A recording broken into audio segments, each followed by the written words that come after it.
Hello. Hello. Headphones. Headphones are being weird.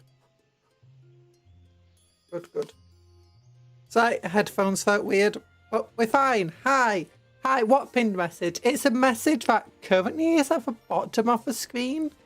It's meant to be at the top of the screen, but it's at the bottom. Why? They're so mean. They changed it. I don't know if it's just for me they changed it. Because often they do these changes, it doesn't affect everybody. Or sometimes they do a change and it's like, oh, the streamer can see it's changed. No one else can. Oh gosh, but hello, how ya do? How ya doing? Oh, Adepticon came, and for what was way more announced than I expected. Way more than anticipated. It's absolutely insane. Oh my goodness. But how you doing, Longstocks? Hello. And hello everybody else who's watching. I hope you're having a wonderful day today. Oh goodness. Oh goodness. I should have changed that chalkboard. I'd forgotten. I forget these things. Okay, move this. I'm just moving some stuff around on my screen. Right. Oh, what? That's not what I was meant to do. That's not what I wanted to do at all. I could go over here and be like, hi. There you go. That's what I wanted to do. I wanted to move that. Yeah, ever since OBS just changed how it works. I mean, I've not been... It's been a bit, you know, getting used to it. There we go. Yeah, calibrated. But how you doing? Oh, it's a fun day. It's a fun time. While we wait for people to get here, we won't start going through the Adepticon reveals immediately. Because, you know, I've got models. I decided to actually just build the World ENvtuber circus off stream. Pretty fun models. It does get a bit confusing with these chains and stuff that go on the side. And it turns out the way they're made, it's not very easy just to switch which side bits that each one has. Like, they've got little holes on them, a little bit sticking out. That only fit a certain one of these things. It's like, oh, the heads are pretty fun though. Usually, I didn't really like the heads, but now I've actually used the models and I've realised that the faces of these heads are quite expressive. I don't mind them so much. Still not a big fan of the bunny ears on them. But you know, also, I don't know why the Khan Berserkers are so much bigger than like other Chaos Space Marines. Like, they're legitimately not that far off Primaris. In fact, in some cases, I feel like they are Primaris scale. Which I do know that Khan Berserkers, like, even before Primaris came out, you had this idea that they were just bigger than normal Marines. Like, they're just constantly getting swelled by the power of the Blood God. And by, you know, chems and stuff. And the way that they make their Marines, like their arms, are so muscular you can't put battle plate on them.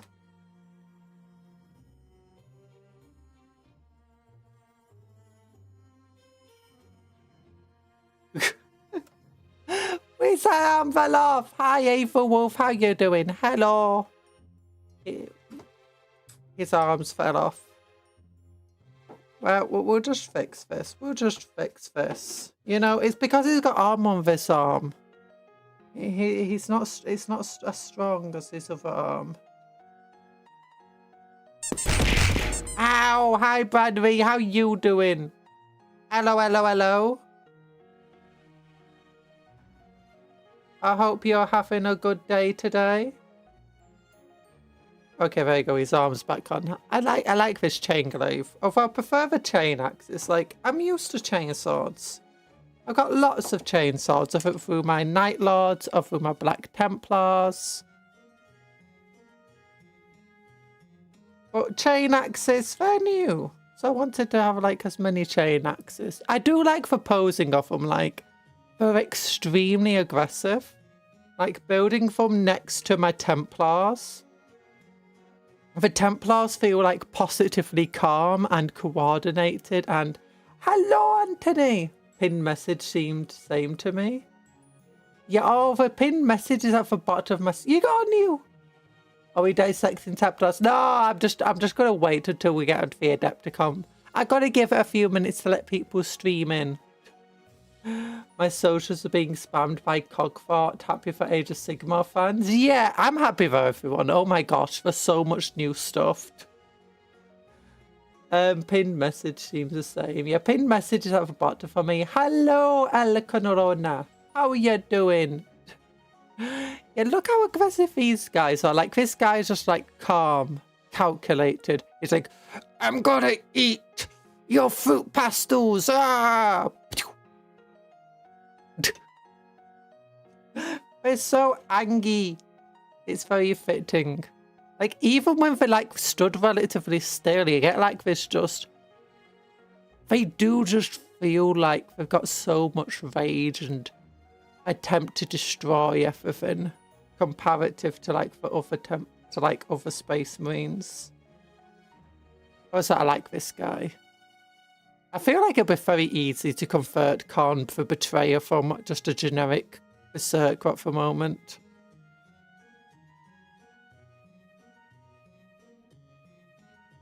Yeah, and there's a couple I didn't put helmets on because I felt like these are the kind of guys who, you know, they don't think tactically. I also like these shoulder pads. Even when shooting, he leans forward. Yeah. Just wants to get in with the enemies. Oh. Oh. A lot of them are also like... Basic arm is mostly like outstretched and stuff. Or for guns.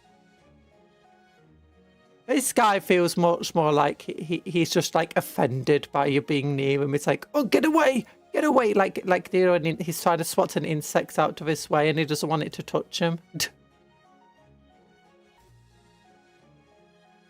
Oh gosh.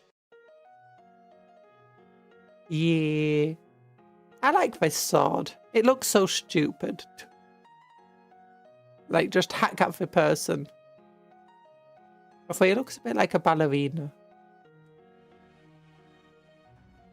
Yeah. There was only one other one, I think. I didn't put a helmet on. It was this dude.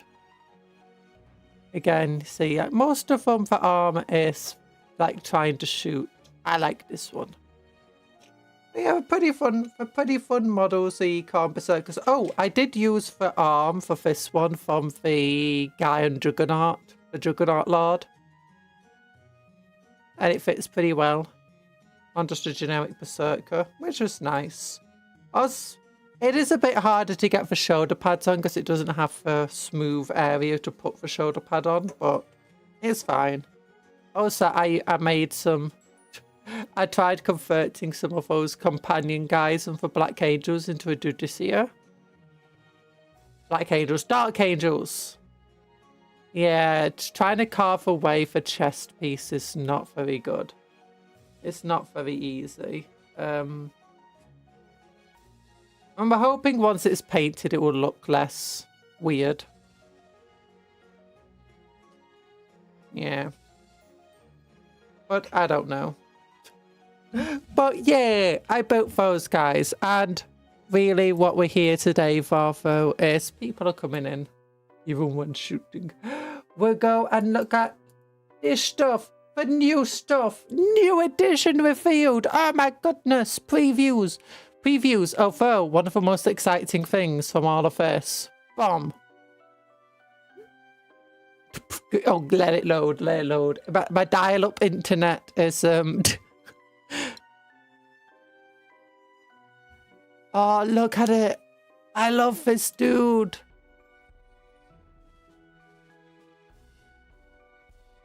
Oh, look at this. Oh my gosh, I never realized there's a little, like, statue here. That is a statue. I thought that was just a pillar from, like, the other angles we've seen it. Like, from this angle, I always just thought it was a smashed pillar. No, it's a smashed statue. Oh, that's where the feet were. The other day we got one of the, you know, previews things. I have to look at this. Which one is it?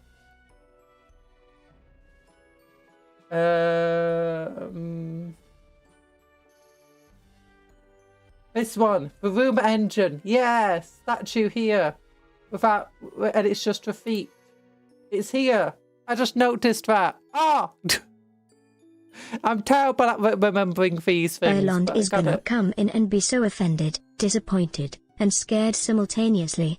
The website, his weak eyes will be burned. If they will be, I'm sorry, and I really want the Red Tower. The Red Tower is really, really good. What I like about the Red Tower new model is that it's very similar to the old model in a lot of ways. Like, it's recognizable as the old model. And it's not just, oh, a Marlock. It's not just a slightly different version of like a Marlock or a Ravana or something. It's very much taking all the inspiration from the old model. In terms of size, it's smaller than something like a Trigon or Marlock, but it's much larger than a normal one. It's like literally halfway between them.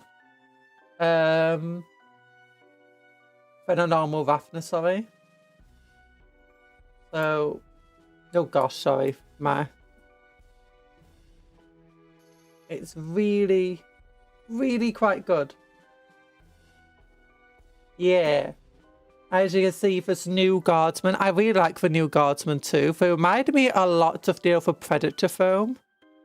For people in that, well, maybe not these two as much, but like this guy here. And where's the missile dude? It reminds me of that. Also reminds me very much of, you know, Vietnam style equipment that they've got. Especially that missile launcher, the tube missile. Oh, I can't remember what it's called though. What is this? Like, it's very obviously inspired by the American missile launcher. I think it would be the American one. I know we had a similar one in Britain for a while. Yeah, it looks about the size of a Screamer Killer. I don't know what base size it is. I don't think it'll be as wide as a Screamer Killer in terms of, you know, how far its arms go out, mind you. Its arms don't seem to go as far, but yeah, it does look about the size of a Carnifex. Can we see it next to stuff? Oh yeah, here you can see it next to the Guardsman and next to some gaunts. Doesn't look like it's as tall as a Screamer Killer is. Doesn't look like it's quite as wide with the crazy arms. M72 Law, yeah. I think Red Tower really do be a big Ravana. Yeah, it is. So it looks like Terran Devlin might include some just generic Termagants anyway. Oh, as well. Don't know if it's going to include any terrain. Like, it would be fun if it did, but doesn't look like it because none of that looks new. Loader, Gunner, Box Operator. You get 10 dudes. One of these. That's technically another dude, because this is servo-powered. Like, that's a human skull right there. But yeah, these guys are super, super cool. One of the things I've noted about them, I'm hoping you get more heads like this. Because if you get 10 heads that are like this, Talon Desert Raiders. Hi, Talon! Also, the other thing I do like about this squad is it kind of goes back to the old infantry platoon squads. So So if you ever played with a very old version of a guardsman, what you generally have is like a missile launcher in your squad and either flamer or grenade launcher, as well as like a captain. And this feels like it's very similar to that old style of guardsman squad. Also, they kind of remind me of Tyrannic War veterans, with each of these guys being a veteran and having like the bionic arm and stuff. Tyrannic War veterans at home for guardsmen. Oh my gosh, is that a fox relay beacon? Yes, yes it is. Look at Cuptle being so happy. He is. Also, hi Sunby and hello to Lan. How you both doing? Are they on bigger bases? They might actually be on bigger. Like, we can check this. If we look over here. No, it doesn't look like it. They're on the same basis as the Termagants, it looks like. So it might be on 28.5. We can check this. Oh gosh.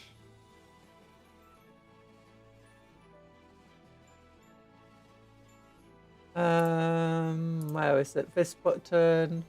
Warhammer 40k. Xenos armies. Tyranids. Termagants. Is it Termagants? Oh my god, it's Termagants. Termagants. Yeah, 28.5. So they are bigger than Cadian bases, for about the same size as the Cadian Command Squad. Yeah, Cadian Command Squad uses 28.5. So yeah, they're on slightly bigger bases. I don't know how many weapon options we're going to get in this. Oh yeah, the thing I do like about this is it's could easily be Gaunt's Ghosts. I can't remember. Tanith first. Like, we've never had really good models or like making just generic Tanith first infantry. Yet these would just be perfect for that. Like, it doesn't matter that they've got a bit of Cadian on them. If we got more heads with like the hoods on, heads without any helmets on, these types of heads as well, I think they'll be very good for Talon Desert Raiders. It depends how many head options we get though.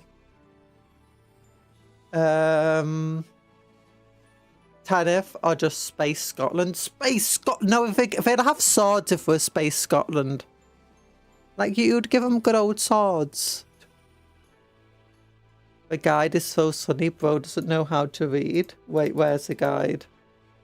The guide is like, how do I read this map? I just point that way. Yeah. Yeah, they could easily be kit bashed into a variety of different units and models though. Oh, who else is there? They could also be cool for like, I imagine if you just replace the heavy gunner with a normal last gun. If you wanted like a Catachan squad in your army, but you're playing Cadians and you wanted to keep them Cadian themed. I imagine these guys, if you don't plan to have one of these squads anyway, could just be good proxy for them. You might have to change your base size, mind you. But other than that, this should be good. Yeah, Field Medic. I imagine we're going to be quite an elite squad then with the Stub Gunner looks like he'll get more shots out than your generic last gun. Sharpshooter Gunner, I imagine it's not just going to be armed with a plasma gun. Okay, here we go. So they've kitted out plasma gun or melter gun. Okay, so they can have a plasma gun or melter gun.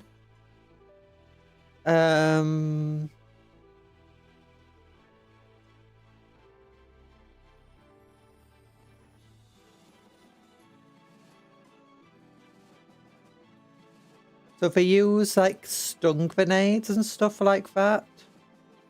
Or stun flares. Equipped with camouflage cloaks. I imagine they might have stealth or something like that. Oh, that'd be really good in the, do you know, the new rules for 11th edition where you can't be shot at within 15 inches unless you're within 15 inches of an enemy. You can't shoot at an enemy unit that hasn't shot and is in a ruin unless you're within 15 inches of it. Oh yeah, you got your generic kill teamy stuff here, but that's not the only thing with the kill teams. They've got Nemesis operatives, so ways of like adding bigger, cooler stuff into your games of kill team. So like I say bigger, cooler. Bigger stuff anyway, like it shows here you can have a Redemptor Dreadnought, and they mentioned like having a Crisis Battlesuit be able to join your kill teams. Any scenarios? For instance, yeah, Stealth Battlesuit kill team might call upon a Crisis Battlesuit ally if they need much heavier. Your Wrecker crew might burst through a wall only to find a Tyrannid Screamer kill on the other side. Both teams might need to tiptoe around the periphery while a Dreadnought and Hellbrute lock in a deadly duel at the centre. That seems cool. But then you've also got some other stuff to get you started coming up with a few ideas for your own Nemesis operatives. 2 awesome creatures previously seen in Warhammer Quest, Blackstone Fortress, will be getting standalone releases alongside the book. But Ambull is finally getting a release. We've seen Ambull when we played Boltgun. The basic is the generic monster that might be related to Tyrannids, might be related to the Warp. No one really knows, but it's just a scary monster that exists across many worlds, especially on Hive worlds. All roads lead to Rome, but I'm trying to get to Rome. They do very much look like light infantry, which would be really on point for Tanith. Yeah! Yuck. Oh. Incredibly, if they introduce a commander to kill team, boo the Ambull. Why are you booing? Look at it's got little baby insects around it. Look at them. Look at them. They're adorable. Ambull has been a thing in Blackstone Fortress for ages. Yeah, they said that they're releasing it as a standalone now. So you don't need to get Blackstone Fortress, which hasn't been produced, which is no longer in production. And also the Archivist, which, if you don't know, this is a Soat or Soat, and they were originally Tyrannids. We don't know if they were originally created by the Tyrannids or if they were like a race that the Tyrannids took over and controlled and used. Well, effectively, when the Tyrannids first came into the galaxy, they actually tried doing diplomacy. Mostly just to bring people's guards down, and these guys... Why is my mouse not wanting to work? There we go. These guys were originally... the diplomats. Pretty cool guy. And Tyrannid emissaries, yeah. Hey, it's a race that the Tyrannids used to diplomacy. It is. Said his children to the soup factory. No, don't sell for Ambull's children to the soup factory. We love Ambulls. Give them little pats. Give them little, look at tiny little wings. Adorable. But yeah, they're amazing. They just want for other people with a letter written, we will eat you on it. No, but like, we won't eat you. Please let us land entire armies of insects on your planet so we can not eat you. Surprisingly, it only worked 3 or 4 times. Now we do it to just fire guerrilla diplomacy, by which I mean the Day of Ascension has arrived. Yay! There's a brand new YouTube channel with new stuff on. Oh my gosh, they've uploaded so much extra stuff here. How to paint Veldari Viper, 63 views. Warhammer 40k new edition, what you need to know. How to paint Captain Titus. 40k animations trailer. Penitence was cool. I enjoyed Penitence. How to paint Tau stealth suits. Least views of all. You don't paint Tau stealth suits. You just put down empty bases and say that's my stealth suit. It's just invisible. How to paint Corsair Raiders. New spring seasons of stuff. A Rogo Dawn battle tank. Oh. Announcement trailer for 40k. Deep Strike talks for... They uploaded so much. Official teaser trailer for Warhammer Plus. Astartes 2, sorry. New edition trailer. Titus returns. How to paint Grey Knights. That's got the most views of all these paint things. Oh, how to paint an Imperial Knight. Oh, don't put the shoulders on. I glued my shoulders on. 49 views, we get more views than them, Lamio. Could just stop bugging the Warhammer official channel. I can't. Got the Amble, but I've wanted the Soap for a while. So Soaps used to breakaway Tyranids, weirdly, so... They used to be breakaway Tyranids, yeah, so were Squigs. Yeah, Squigs were once Tyranids that got, like, too archified. Yeah, and the Orcs rescued them. That's not a thing anymore. That's old law. How to paint Ferrin Arrow Snow Helmet. Oh. Speed Freaks. Dark Tide. Dark Heresy announcements. Yeah. New Warhammer 40k channel. They're basically just been uploading a whole load of their old videos onto there. Yeah, so are a break. I believe they're still considered breakaway Tyranid stuff. Like the Archivist, I think originally like had fled for Tyranids amongst with other soaps, and there's not many left. Also, they do have legend rules, I believe. Or at least they used to. If we go over here. Other rules. Oh, they might not have them here.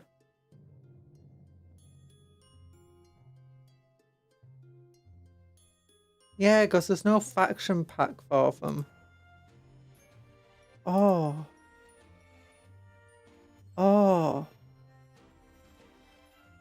It used to just be a generic character any army could have in them.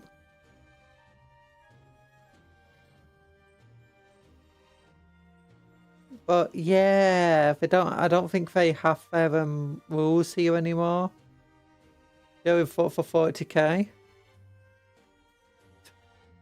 The mugging will continue until GW improves. Yeah, the baby. Mate, they'll soon improved. Might be Imperial Armor 1. Oh, it might be. Let's close that. Downloads, Warhammer 40k. Where's Imperial Armor? No, if it was Imperial Armor... Yeah, that's Titans. Would it be under Crusade? Would it be under other rules here? Unless there's just one that's like generic.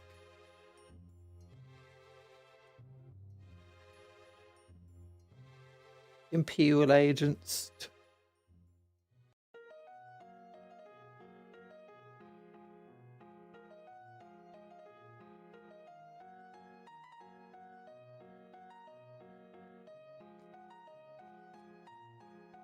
Legend data sheets.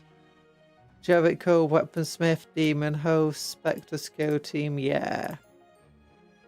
Huh. Yeah, they would have had to get rid of them when they introduced faction packs. Unless they put them into one of the faction packs. Damn Legionnaires.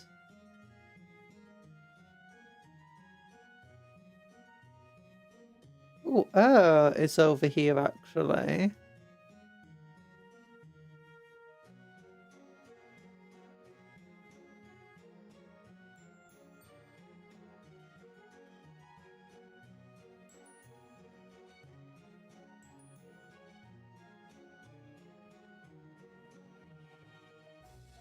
No, yeah.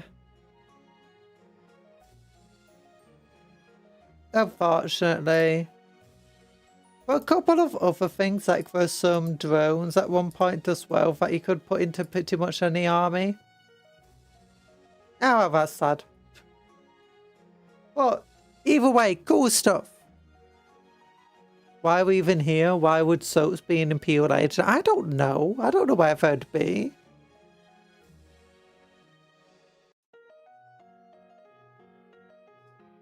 But yeah. Veteran Sergeants. They're cool models. I enjoy these new guardsmen. They're definitely probably going to be infantry squad anyway. Probably going to have stealth. Probably going to have infiltrate. Might even have scouts as well because they like doing that type of stuff. Does it say if there's like any options of a heavy gunner?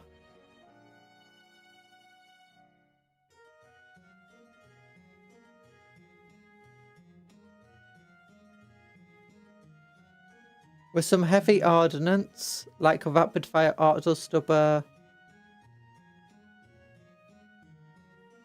Yeah, it doesn't say that if there's any other option for the missile launcher.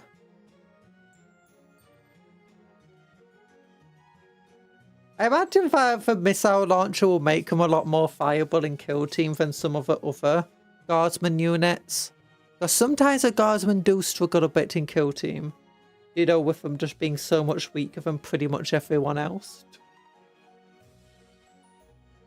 Oh. Well, yeah, they have a lot more firepower than some kill teams. Which is pretty nice. I wonder how they're going to work in kill team. Like, will you still be able to fire your gun without your loader nearby?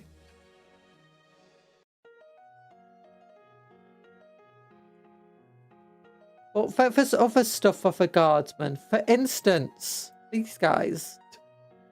Oh yeah, new Spartan tank. So do you know when we built our Spartan tank and we're like, oh, it doesn't have any weapon options? Well, now they've released a version that does have weapon options. As long as the weapons you want are either laser destroyers or heavy bolters. The Spartan Promethean trades its last cannon away of a standard model choice for graphics heavy bolters or laser destroyers. Yeah, by graphics heavy bolters, they literally just mean heavy bolters. Well, quad bolters anyway. Oh, what time to buy 20 more tanks? Yay! So other than that, it's literally just the same one. They've just changed the sponsor sprue out for a different sponsor sprue. Which, as far as I'm aware, is pretty much just identical to the, like, the Fellblade sponsor sprue. Not that one. Horus Heresy, just anybody. Imperial Fists. Where's the Fellblade? Can we see your sprue? No.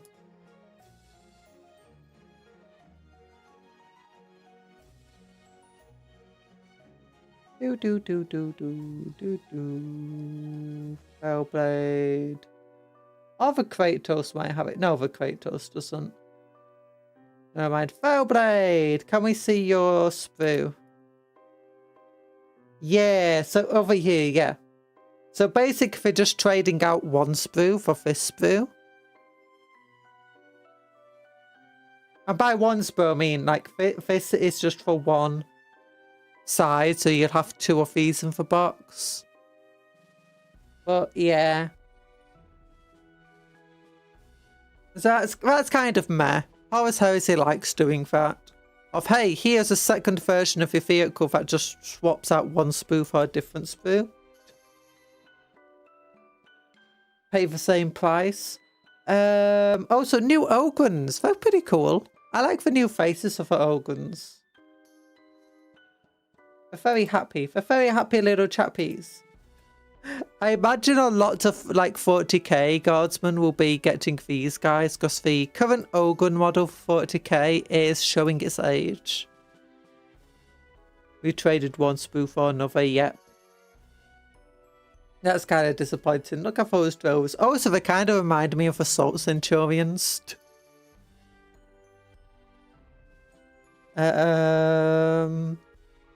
Like if we compare them to... Actually, I don't need to do that. I can just go down here. Warhammer 40k, Armies of Imperium, Astra Militarum. And yeah, like, look at these organs by comparison. Like, they're definitely showing their age, these guys. Although their bolt guns are still amazing. We wear spacesuits, boo! They can actually be embodied actions and it feels like it makes sense. Like they're designed to be able to fight on spaceships and exposed to a void. Okay, these guys suck, showing their age. They're literally age 100. Yeah. What size base are they on? They are still absolutely massive models. Your other options is, I see a lot of people will use Bulgrins instead and just like try editing the Bulgrins into Ogrins. Yeah, Ogrins are fine. For Bulgrins anyway. Yeah, I do think Bulgrins look a lot cooler than these dudes. At least, I think this face looks cooler than this face, but I think that face and this face looks way cooler than this face. I wonder, do they actually have their own hands, or do their hands get replaced? Have their hands been cut off and replaced with dicey McDicey dice? Showing that, okay, these guys suck, showing their age, they're showing the age of 100. That's what you said. Oh. When fighting heavily armoured space means, have I got a humans of a solar auxilia? Oh gosh, darn it, I just knocked over a bin. Just give me a moment.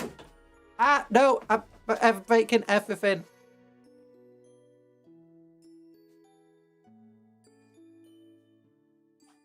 There we go. Oh, gosh. Cat wires, cables. Yeah, Solar Auxilia, considering Horus Heresy is all about fighting space marines and stuff. Yeah, I feel like the new Ogons would be very good in Horus Heresy. Not breaking everything. Especially once the melee starts. Biochemically altered, these hulking warriors are squeezed into armoured void suits, pumped full of combat stimulants and pointed towards their enemies. They wield a variety of claws, blades, shredders and crushers, which are more akin to industrial tools, cybernetically implanted into their arms than traditional weapons. Yeah! Yeah, I imagine if you're going for much more like... Oh, if you're going for like an Imperial Navy themed Astra Militarum army, these guys would be great. Going on rampage. Hi, the mongoose.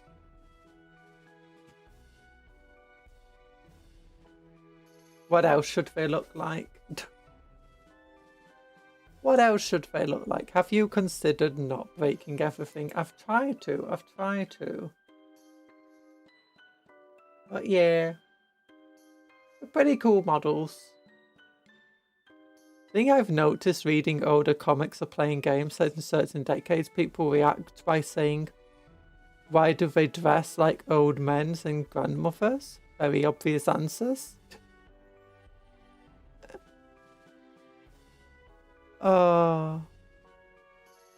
Because that's some time period they are.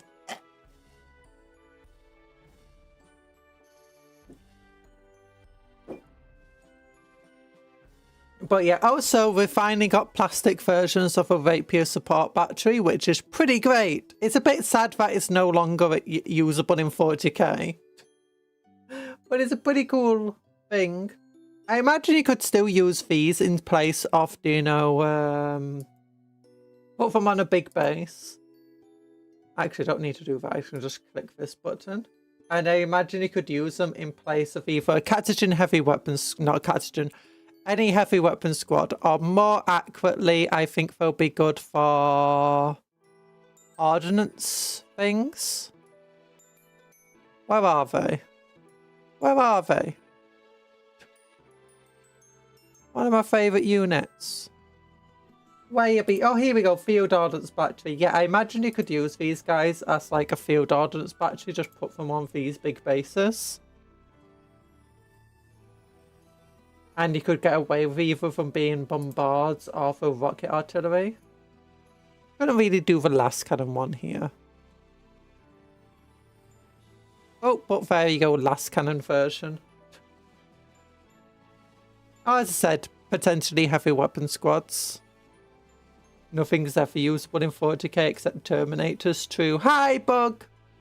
Mary Jane Watson's first appearance, she had a headscarf on.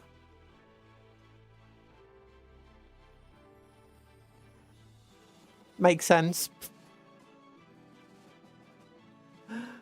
Oh, gosh. Look at all these things. But yeah. I really like these heavy weapon platforms. Oh, I know, yeah, Talon's back for the Battle of Talon. Yeah. We got the Battle of Armageddon without the Steel Legion, and we've got the Battle of Talon without the Talon Desert Raiders. Okay, this is before it became a desert. This is the battle that turned it into a raging desert. Is so this cannon still canon? Is this cannon still canon? Yeah! Maybe. Maybe. Oh yeah, these would be very good then for like... If you never got the resin ones, fine, you got the plastic ones, but they'd be good at like getting rid of Space Marines. No, wait. Thud guns. Always get those two mixed up. I suspect some enemies are gonna be fed, and some ovens are gonna explode. Yeah! Question for you all. Have you lot been taking care? Yeah, I have. I have. Although this morning, you know, I was like 8 o'clock. I was like, oh, I've got a few hours before the stream. I'm a bit tired. I'll just, you know, I've got like 4 alarms still to go. I'll just have like a few minutes more sleep, and then I slept through like all of my alarms. Woke up at 10, like, oh no. It was meant to be a few minutes, not 2 hours. Unless you didn't go to sleep at all. No way, you're awake so early. No, I actually got to like decent... I didn't get to sleep at a decent time. I finished Avenging Sun though. Really good book, except one arc, which had a very disappointing ending.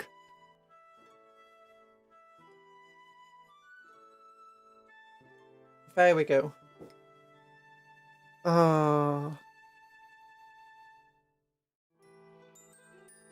But yeah, is that a laser destroyer? Looks like it. No, rapid direct fire battery. Maybe not. Maybe it's a multi-laser emplacement. Graphics bolt. Oh, multi-laser array. Yeah, multi-laser array. Oh, wait. No, that's a multi-laser array.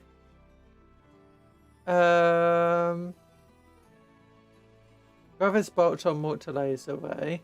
Oh, powerful tank busting laser destroyer. Yeah, that is a laser destroyer. Oh yeah, so the laser destroyer would be good as the last cannon battery here. This one. Because that's like more powerful than a normal last cannon anyway.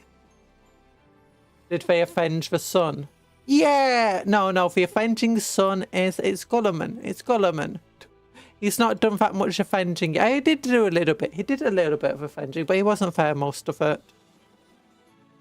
No, there's just like this one storyline and it has a cool data miner in, but it basically goes nowhere. It's meant to be, you know, one of those things for pointlessness and futility of stuff in 40k and, you know, the grim dark thing. But ultimately it didn't feel like that, it just felt like a waste of my time. Like, you could have removed that entire story Laser arc destroyer. and it would have changed nothing. Nomenclature unclear. Does it destroy lasers? It destroys lasers. And it destroys everything else too. No, laser destroyer. It's a laser that destroys things. You know. Is that plasma bombardment that Lehman was? Oh yeah, and there's even more Guardsman Astra Militarum stuff. We got Wildstagger Gutsmech, who is... This was pointed out to me. Look here. We've got a little hair. We've got a little hair here. on the model. She's a tiny little... Some stories about the journey, not the end. It was Girlyman, Blueberry. Yeah, but the journey itself was like... And the journey was okay, but the journey was all about the end. So you're really hoping this character will get to do whatever they're doing, or at least it will mean something. Like, often when you want a character to fail in a story and not do something, you instead have it mean something else. So whatever happens, it has an impact upon the greater story itself. But instead you just keep diverting to this random character who has nothing to do with the main story. And you're wondering when will it, like, get to the main story and, like, resonate with it, have some sort of impact upon it, and it just doesn't. It does absolutely nothing. And it's just like, oh, maybe that hair is load bearing. Maybe. But yeah, Wildstriker Gutsmack is here. Is he called Gutsmack? Yeah, Wildstriker Gutsmack. I think this is his first ever model. Like, they've had official kit bashes of him, but he's finally here. He's always been a really, really cool... I think I had Wildstriker Gutsmack, like, a conversion of him, because he had just such good stats and abilities. And he's a guy who's currently attacking Armageddon. Gaskell Fracker's not arrived yet. He also leads the Speed Freaks, and is, like, a guy in charge of them. You know what? The Ultramarines should be start using Night Lord tactics. They kind of do. They couldn't take some tweezers. This is a professionally lit and everything. Why did no one notice? Because when we look at it, we've got 10,000 eyes. Oh, well, not even tens of thousands. How many people watched in the end the original live? Millions of people. We got millions of eyes looking at this, and a few of them noticed the hair and pointed it out. When they put this thing together, they've got a dozen eyes, and they don't necessarily notice every single issue. You've still got this over here, which is an issue, kind of an issue. If you I actually have here, 2 eyes, you eldritch blinking abomination. No, I think like there's lots of us.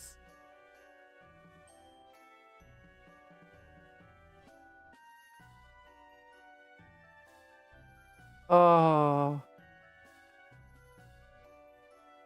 It's a feature, not a bug. Ah, hi, Savage Man. Seen enough closed and down GW. Hi, Tor. Yeah, let's close down GW. Also, if you look here, just next to there, you can see where we got a bit of paint. That's meant to be, you know, it's meant to be red here, but we got a bit of a metal on the sash. And here, it's meant to be yellow, but it's actually still grey. We didn't paint there. There's a few other areas like that around the model where there's just a little bit of touch up here and there that was needed. You don't really spot these mistakes very often in Warhammer models, like the official artwork of them. I feel like as a result of the leaks, I feel like these things were pushed forward a lot sooner than they were meant to be. And as a result, they didn't have quite as much time to sort these things out as they wanted to. Often these things are, anyway, they're only like finished. Sometimes they're not even finished by the time that they need like proper promotional photos. Because they just got so much work going on. So often there is a little bit of a rush anyway. I can sometimes notice this, especially when they do the 360 photographs.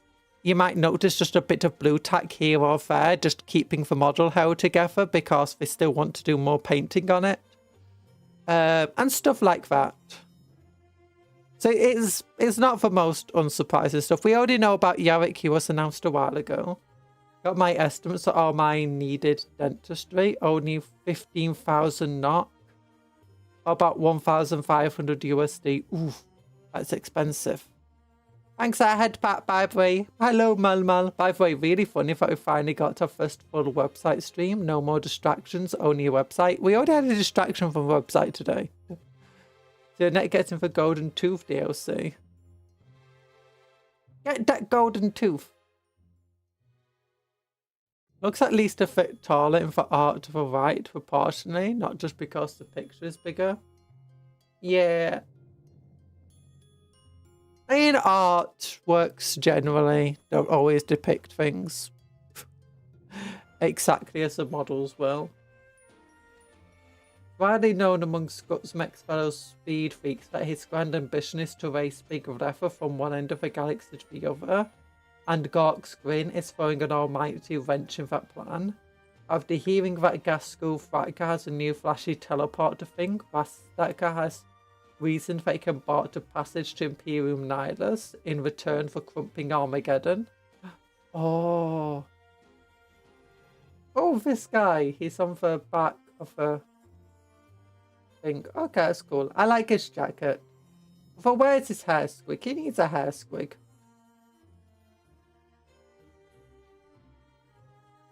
On Commissar Graves, I love this model. Hi, Clyde. It's like when Marines in general, I know that they're like 8 foot tall, but they're so square, I think of them as short. That's one of the reasons why I actually like the new Primaris Marines and stuff. They're a bit more slender in a lot of ways, which makes them less square and makes them feel taller.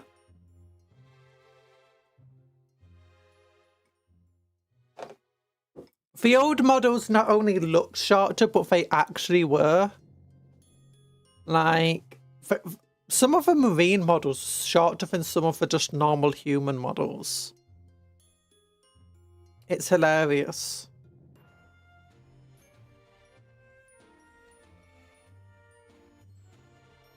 Are you taking all the models? We're taking all of the models. We're going through the Guardsman ones first.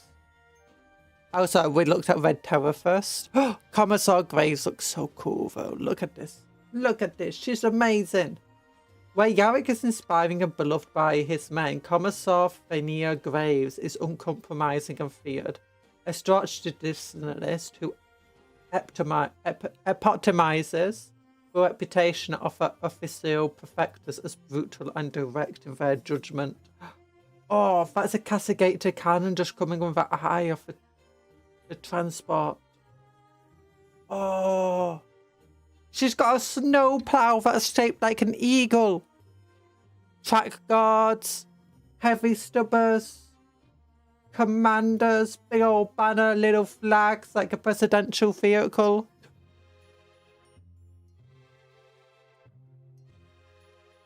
Yeah, it got run over by his own Baneblade. Graves, he was like, I want my own vehicle.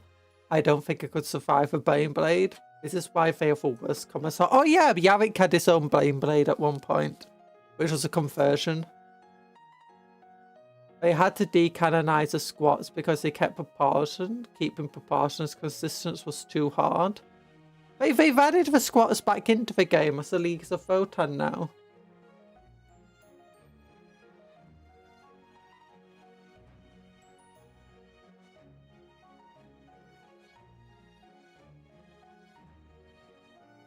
I don't hate Age of Sigmar. I just think it sucks in comparison to Fantasy.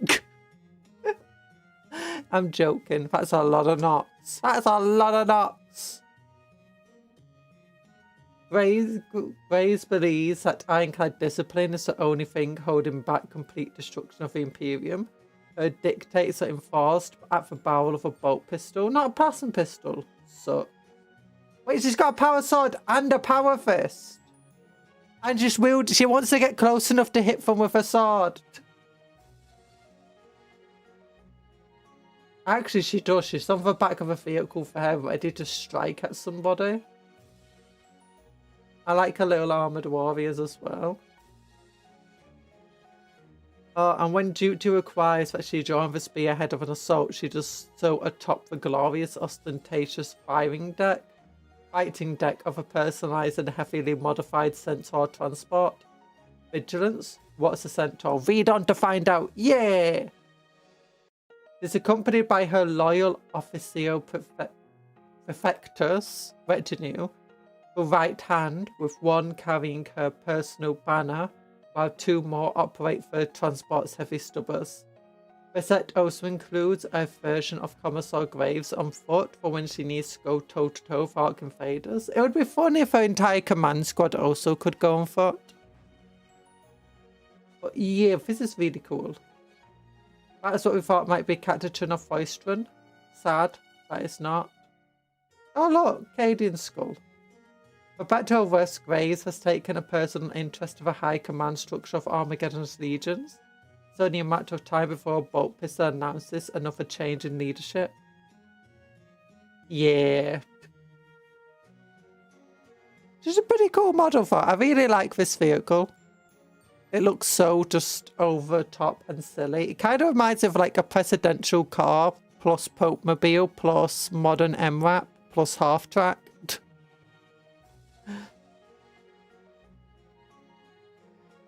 I know what a centaur is. There's no worthy vehicle of a name unless it's a half equine mech suit. Well, it's not half equine mech suit, but it is like a 6. No, this is somebody else. Inquisitor Croyle. Apparently this dude, his mount, he's a big game hunter, but like Xenos hunter. And apparently he killed this entire race.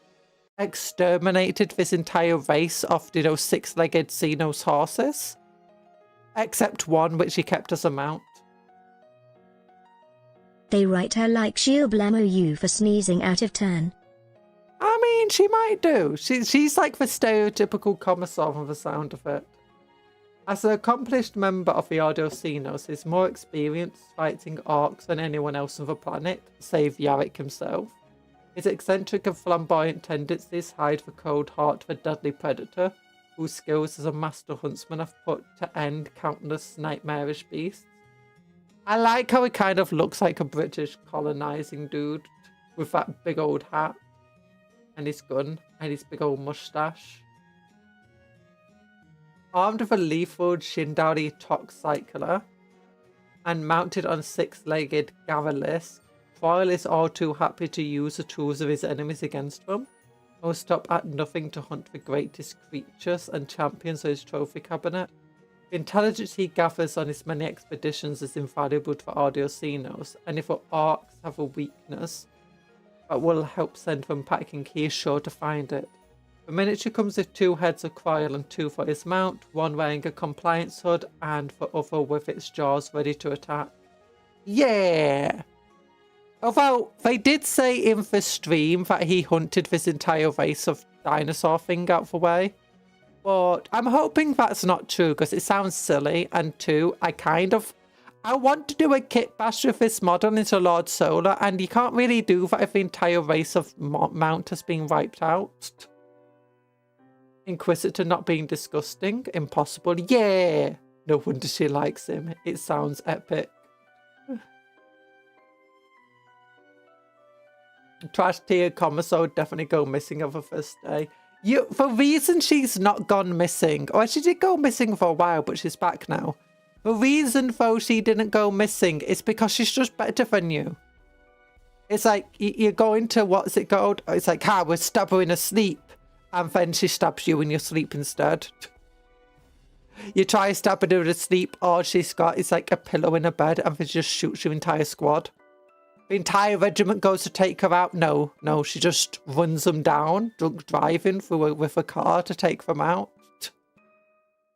She's the ultimate drunk driving commissar. Coyle and Solar had to share the horse. Conjurer law, Coyle and Solar had to share the horse. True. Oh. Is that a Walmart slip near he's riding? Nah. So paranoid she sleeps with a closet with a gun in hand. Now I think she probably doesn't sleep. She probably just constantly takes stims to keep her awake. That's why she's bald. She's not shaved her head. Her hair's literally falling out from constant use of stims. So she never has to sleep. That is actually true of some characters, though. Some characters don't sleep and they just like use stims and cybernetics to keep them awake all the time. And they've got like all sorts of like things that like built into their brain. So they just know what's happening around them constantly. And if there's any threat just appears around them, they just like instantly shoot it. Oh, it's stupid. Oh yeah, another character. I don't know much about this one actually. Dogmata Superior. She's got a heavy Poor girl is so angry because of her crippling recaf addiction. It was self-inflicted, but still. Yes. So they're not for Xeno, but I guess Xeno animals are okay. Where's the line? When it comes to Inquisitors, Audio Xeno Inquisitors almost always use aliens. In Avenging Sun, there's an Audio Xenos Inquisitor who has an alien companion armed with a Tau Pulse rifle. Warhammer 40k, Armies of Imperium, Imperial Agents. There's another one over here. Where is he? Here he is. Audio Xenos Inquisitor. Literally wearing power armor that's partly made from Eldar tech, wielding an Eldar gun, and has a literal Xenos dragon on his shoulder. It's like, yeah. Audio Xenos, they love using Xenos technology, Xenos allies, and all sorts on their side. The Pope Walker. The Pope Walker, yeah. This is going to be perfect for building an Inquisitor that's on a throne, by the way. Or do you know for Dreadnought Inquisitors? Why is that not heretical? Because for Inquisitors, they decide what's heretical or not. So if you don't know, what's it called? You have Audio Hereticus, or Audio Demonicus, or whatever. And then for Audio Xenos. The ones of Audio Xenos often use Xenotech, but many Inquisitors, even not Audio Xenos, might use Xenos tech and Xenos allies. Many Inquisitors of the Audio Hereticus will use demons and demon hosts and stuff, and demon swords and demon weapons. They literally, it's all about using the weapons of their enemy against them. Although sometimes it's not just that. Sometimes they're like, hey, these Xenos aren't actually that bad. I'm giving them a free pass. You also see this with Rogue Traders who have the Rogue Trader seal, and you have the Inquisitors have the Inquisitorial seal. Basically what this means is I have the authority of the Emperor, meaning that whatever I say is literally law. If I say this Xenos is okay, this Xenos is okay. If I say that you need to just turn yourself into a bridge, you turn yourself into a bridge. Yeah, that's literally what it is. Even just then, it's like, so often you find rogue traders, planetary governors, inquisitors and stuff. They'll be like, hey, this race is okay. Or like, this one person from this race is okay. You'll often find inquisitors will have Xenos bodyguards or even demonic bodyguards. Because not every single demon is actually an evil minion of the Chaos Gods. They're literally hypocritical. It's everything. You have to remember, everything about the Imperium is hypocritical. And the further you go up the Imperium, the more hypocritical it becomes. One of the fun things in Avenging Sun is that you got like this noble as well. He can't afford to drink water. And he's like meant to be this noble. He gets like one ration of water every so often. And it's like filthy and chemically. And then later in the book, you find just this random dude, just this peasant, who just is on the same planet, not that far away, has free access to fresh water and fresh meat. And it's so stupid. The Imperium is such a failing state. It is heretical, but no, it's not heretical. The Inquisitors can literally do whatever they want. The Inquisitors cannot be... The only person who can tell you, an Inquisitor, that they're heretical and what they're doing is wrong is another Inquisitor. There's a few exceptions. If it's very clear that an Inquisitor is corrupt or broken, you can try... You might be allowed to deal with that Inquisitor, but then you'll have to like defend yourself and prove that they are heretical. For instance, in the first Space Marine game, you kind of go through that.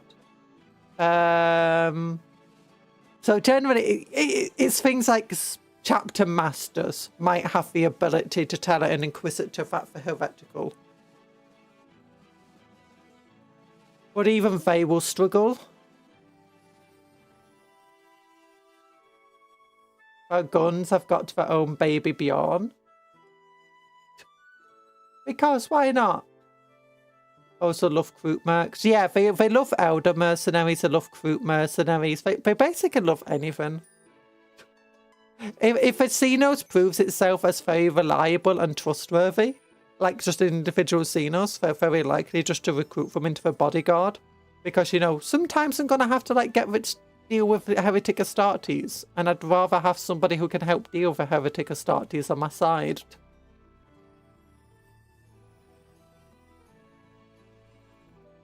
They're only okay, so-called Xenos are the Felinids. Yay for cac. They're not Xenos, apparently. They're humans. They're just mutants.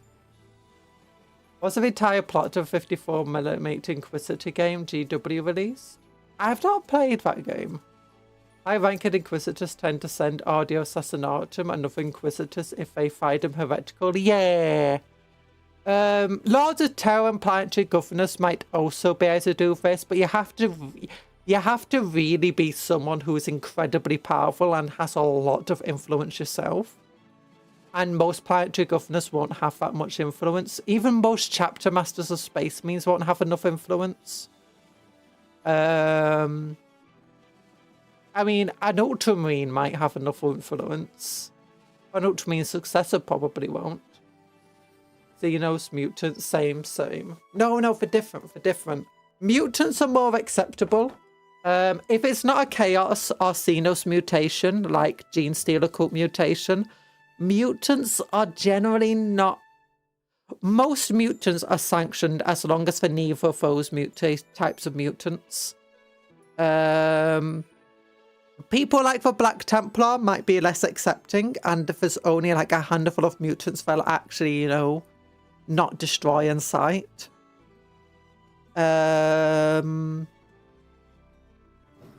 I say some of them, some Black Templar anyway. A lot of Black Templar will know sanctioned mutants from non-sanctioned ones.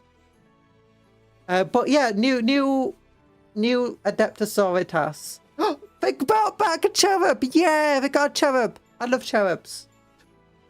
I've got one right here on my desk. My good luck cherub. Just down here, bottom of the screen. Oh, look, cherub. Hi! Yeah, so she's got dual heavy bolters. Is that heavy flamers? Many missions of Adepticon are stationed on Armageddon, and the blessed contingent of the Order of Our Martyred Lady are led by the Dogmata Superior. Intransia Frey, a fiercely exacting custodian of rites and sacrament whose condemnations carry the weight of the entire order. Yeah. Wait, the desk camera is on. It's down here at the bottom. Just underneath the screen. Between my overlay and the thing. You can see it. You can see the cherub right there. Yeah. But this commendations carry the entire weight of her order. Atop her armoured walking platform, the throne of blame, she singles out particular repugnant foes or her hatred, spurring her battle sisters' acts of righteous violence. Basila's intolerance extends to any signs of weakness, even from her own congregation. Yeah, some sisters are absolutely evil. Who routinely find themselves consigned to the torturous mortifier engines that she leads into battle in great numbers. Ooh. Yeah. If you want an example of sisters like that, watch the new Penitent series. For whatever mean you have. Oh, we're getting raided. Wait, are we getting raided? So it is... I don't see any... Welcome, Raiders. Oh no, if people come in saying hi, maybe. The chair was very nurgly, like in appearance, Cupcon, yet more evidence of your flirtation for Rune's powers. No!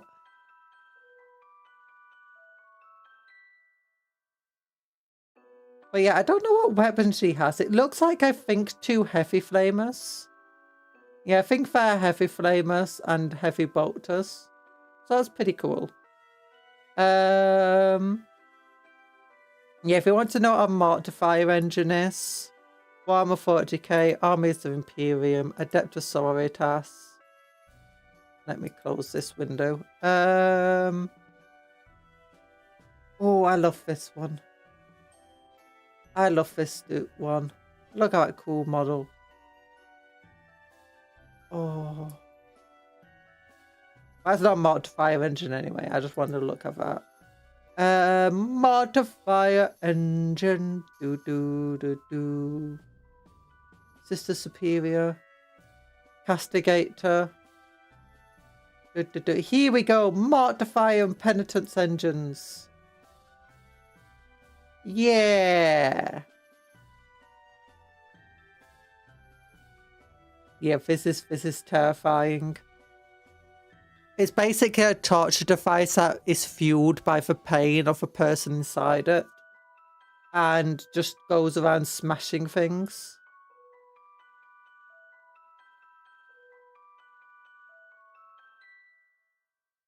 Oh.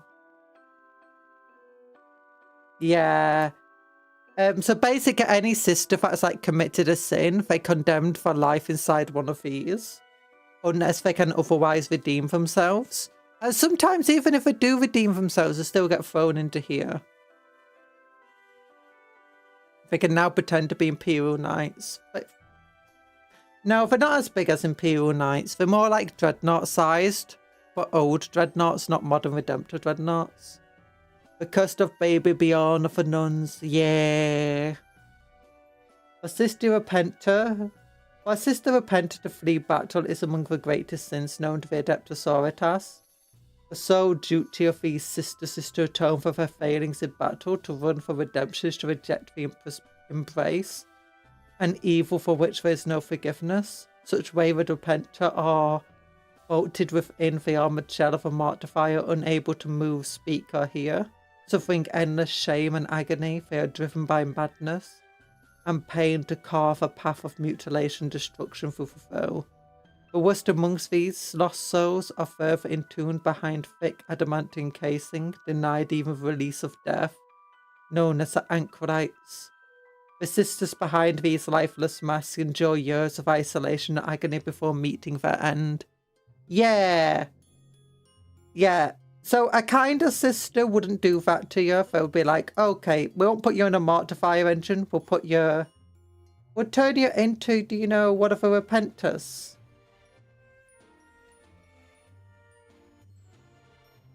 Yeah.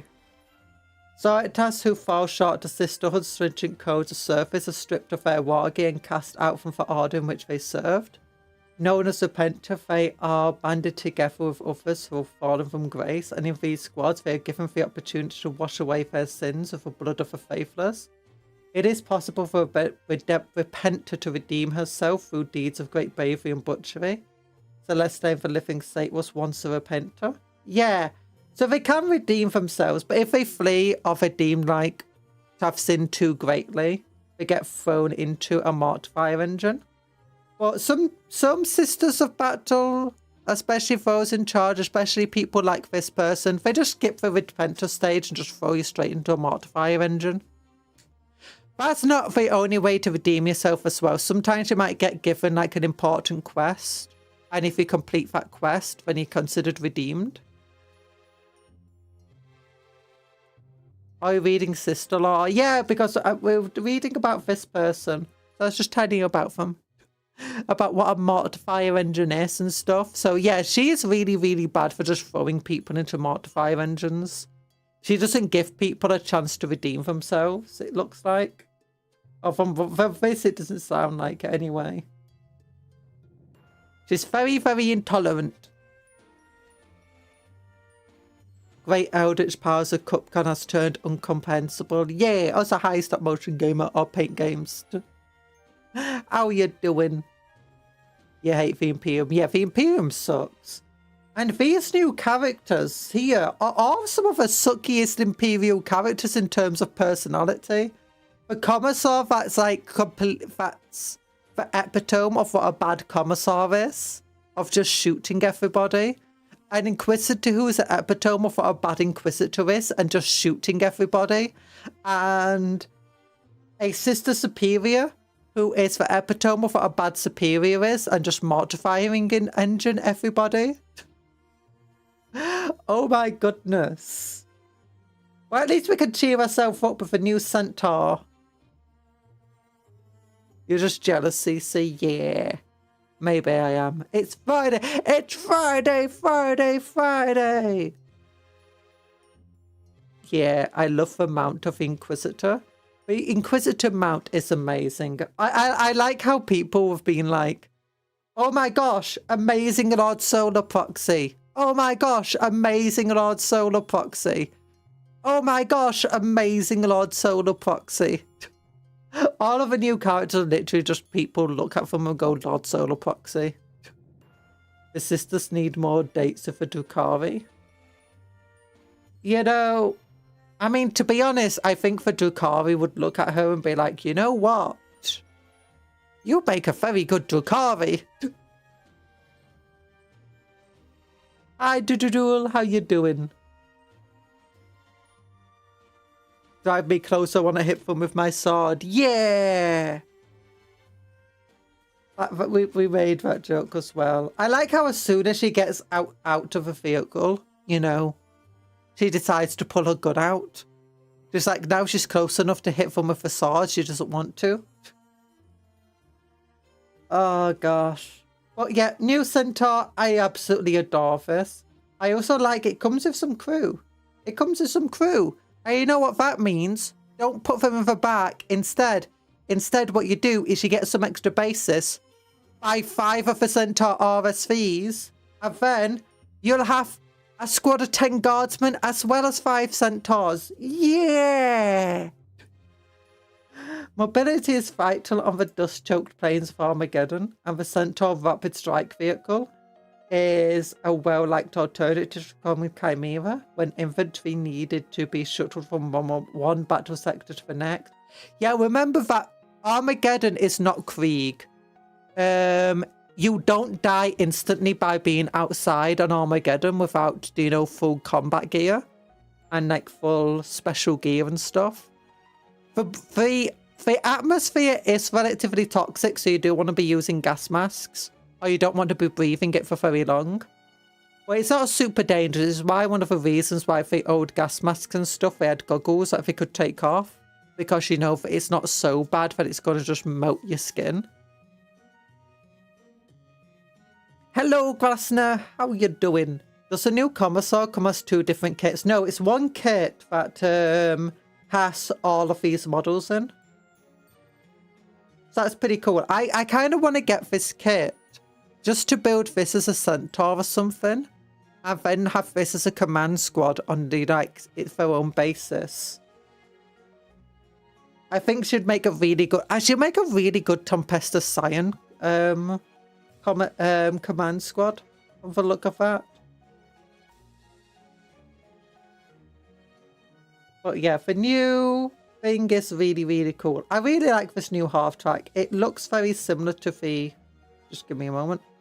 Click here. Astra Militarum.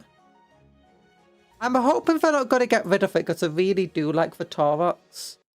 But it's been online only for ages, which suggests that they might be wanting to get rid of it. Yeah, here we go. Yeah, here's a Taurox, which is... It's got these mounted autocannons of the back here.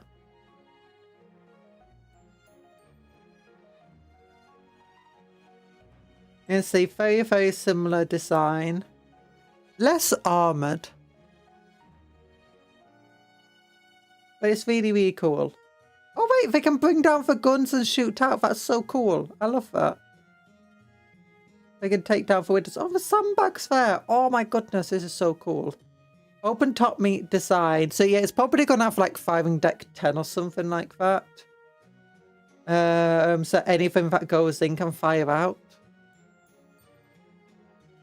How's the armor on the centaur better or worse than the cardboard they use for rhinos?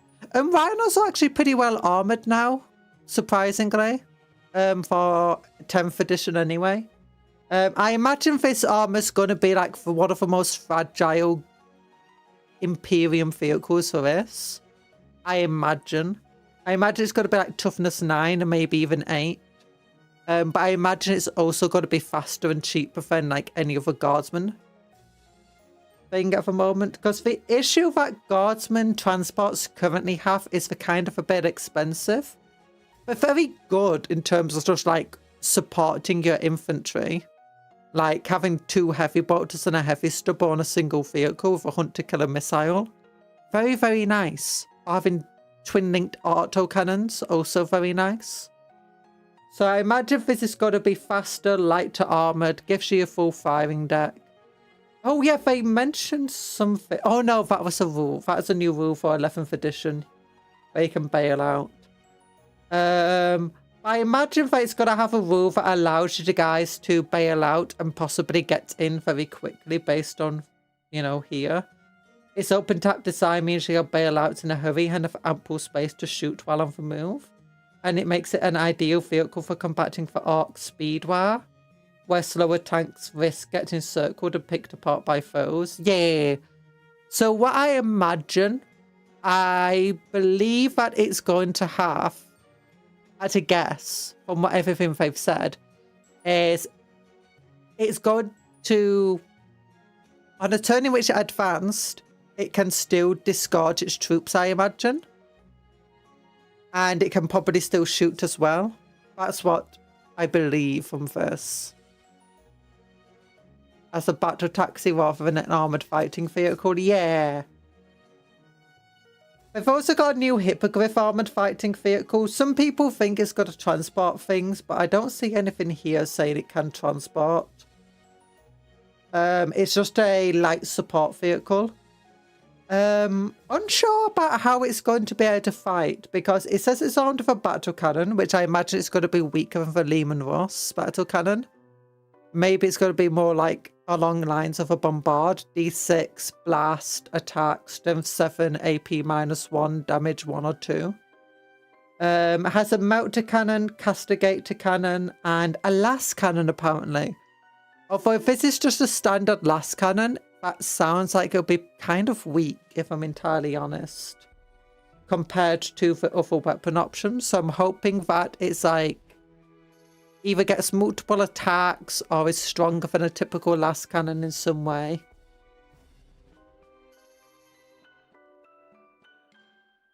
E.g. Mortar Centaur. Yeah, it'd be fun if we can get a Mortar Centaur, but they've not announced anything like that yet. Or Command Centaur. The only variant that we know of is this version. But yeah, it looks like once this actually disgorges its troops, it's not going to be very useful on the battlefield other than, you know, picking them back up. Unless this heavy stubber is very, very good heavy stubber, mind you.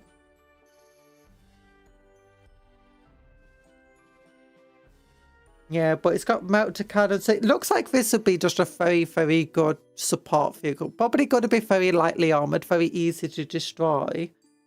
But it's going to be very glass cannon, hitting very, very hard. Like, it can have a coaxial heavy stubber or coaxial melter gun.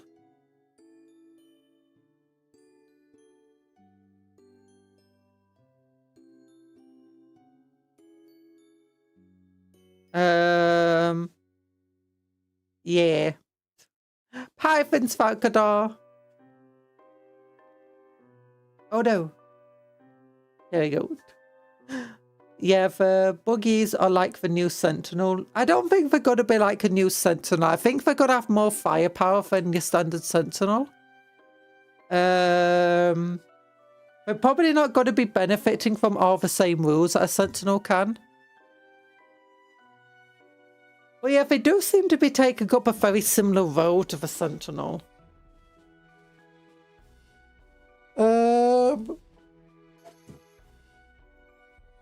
So I don't know. I mean, one thing the Sentinel can do, because of its smaller base size and stuff, it can go into ruins and hide in ruins. And it's probably good. I don't know if this will have Infiltrate or Scout. But also, people have been looking at these images. Have they been trying to decide, are these new bikes? Are these new bikers? Let's look at the current bikes, the orcs.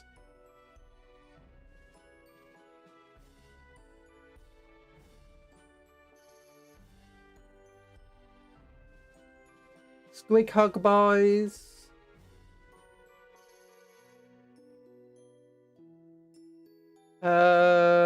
Oh wait, it doesn't show any orc bikes here. Or did I just miss them completely? Oh, here we go. Orc War Biker Mob.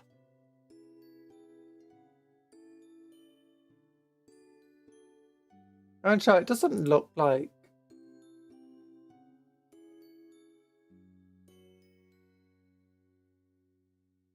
Oh, it could be.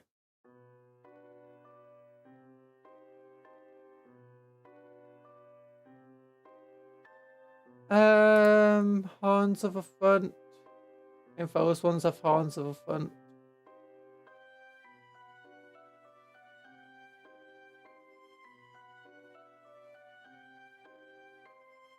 Oh no, I'm unsure. I'm very unsure of whether they're going to be new bikes or not. I don't know if it classifies as a transport or a light tank. Oh, armoured fighting vehicles, they're not transports. Well, some armoured fighting vehicles are transports in real life. But they're literally just meant to be better armoured than your typical vehicle, less well armoured than a tank, have less firepower than a tank, but still quite a lot of firepower.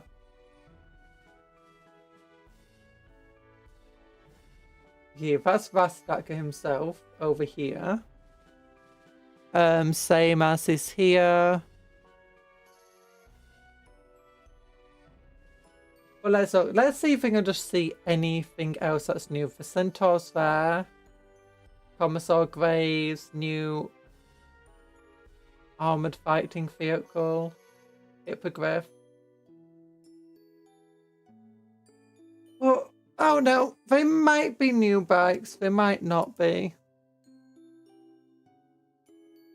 Oh gosh, those are washed out photos. Do they have big old... Let's look what weapons they have. Okay, you got the big old axe here, which looks like the same axe there. You got the same... Yeah, they're not new. They're not new bikes, as far as I can tell. They look identical to the old bikes. Yeah, they're identical to the old bikes. I saw people on the Reddit trying to figure out if these are new bikes or not. Or if any of these guys are new. Some people are wondering if these Mega Knobs here might be new Mega Knobs, but they don't look like it.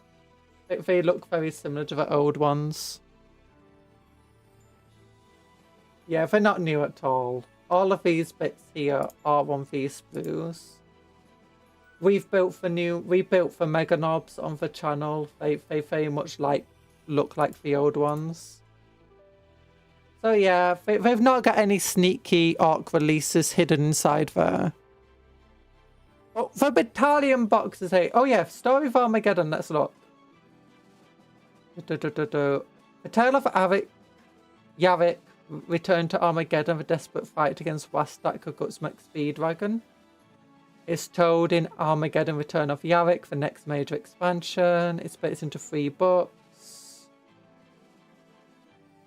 In addition to the main book that covers the story of Armageddon, latest devastating war, and Yarick's Gambit to Valley Imperial Reinforcement, you'll also get a booklet of 6 new vehicle-focused detachments, 2 each for Astra Militarum, Orcs, and Space Marines. Yeah, obviously Space Marines.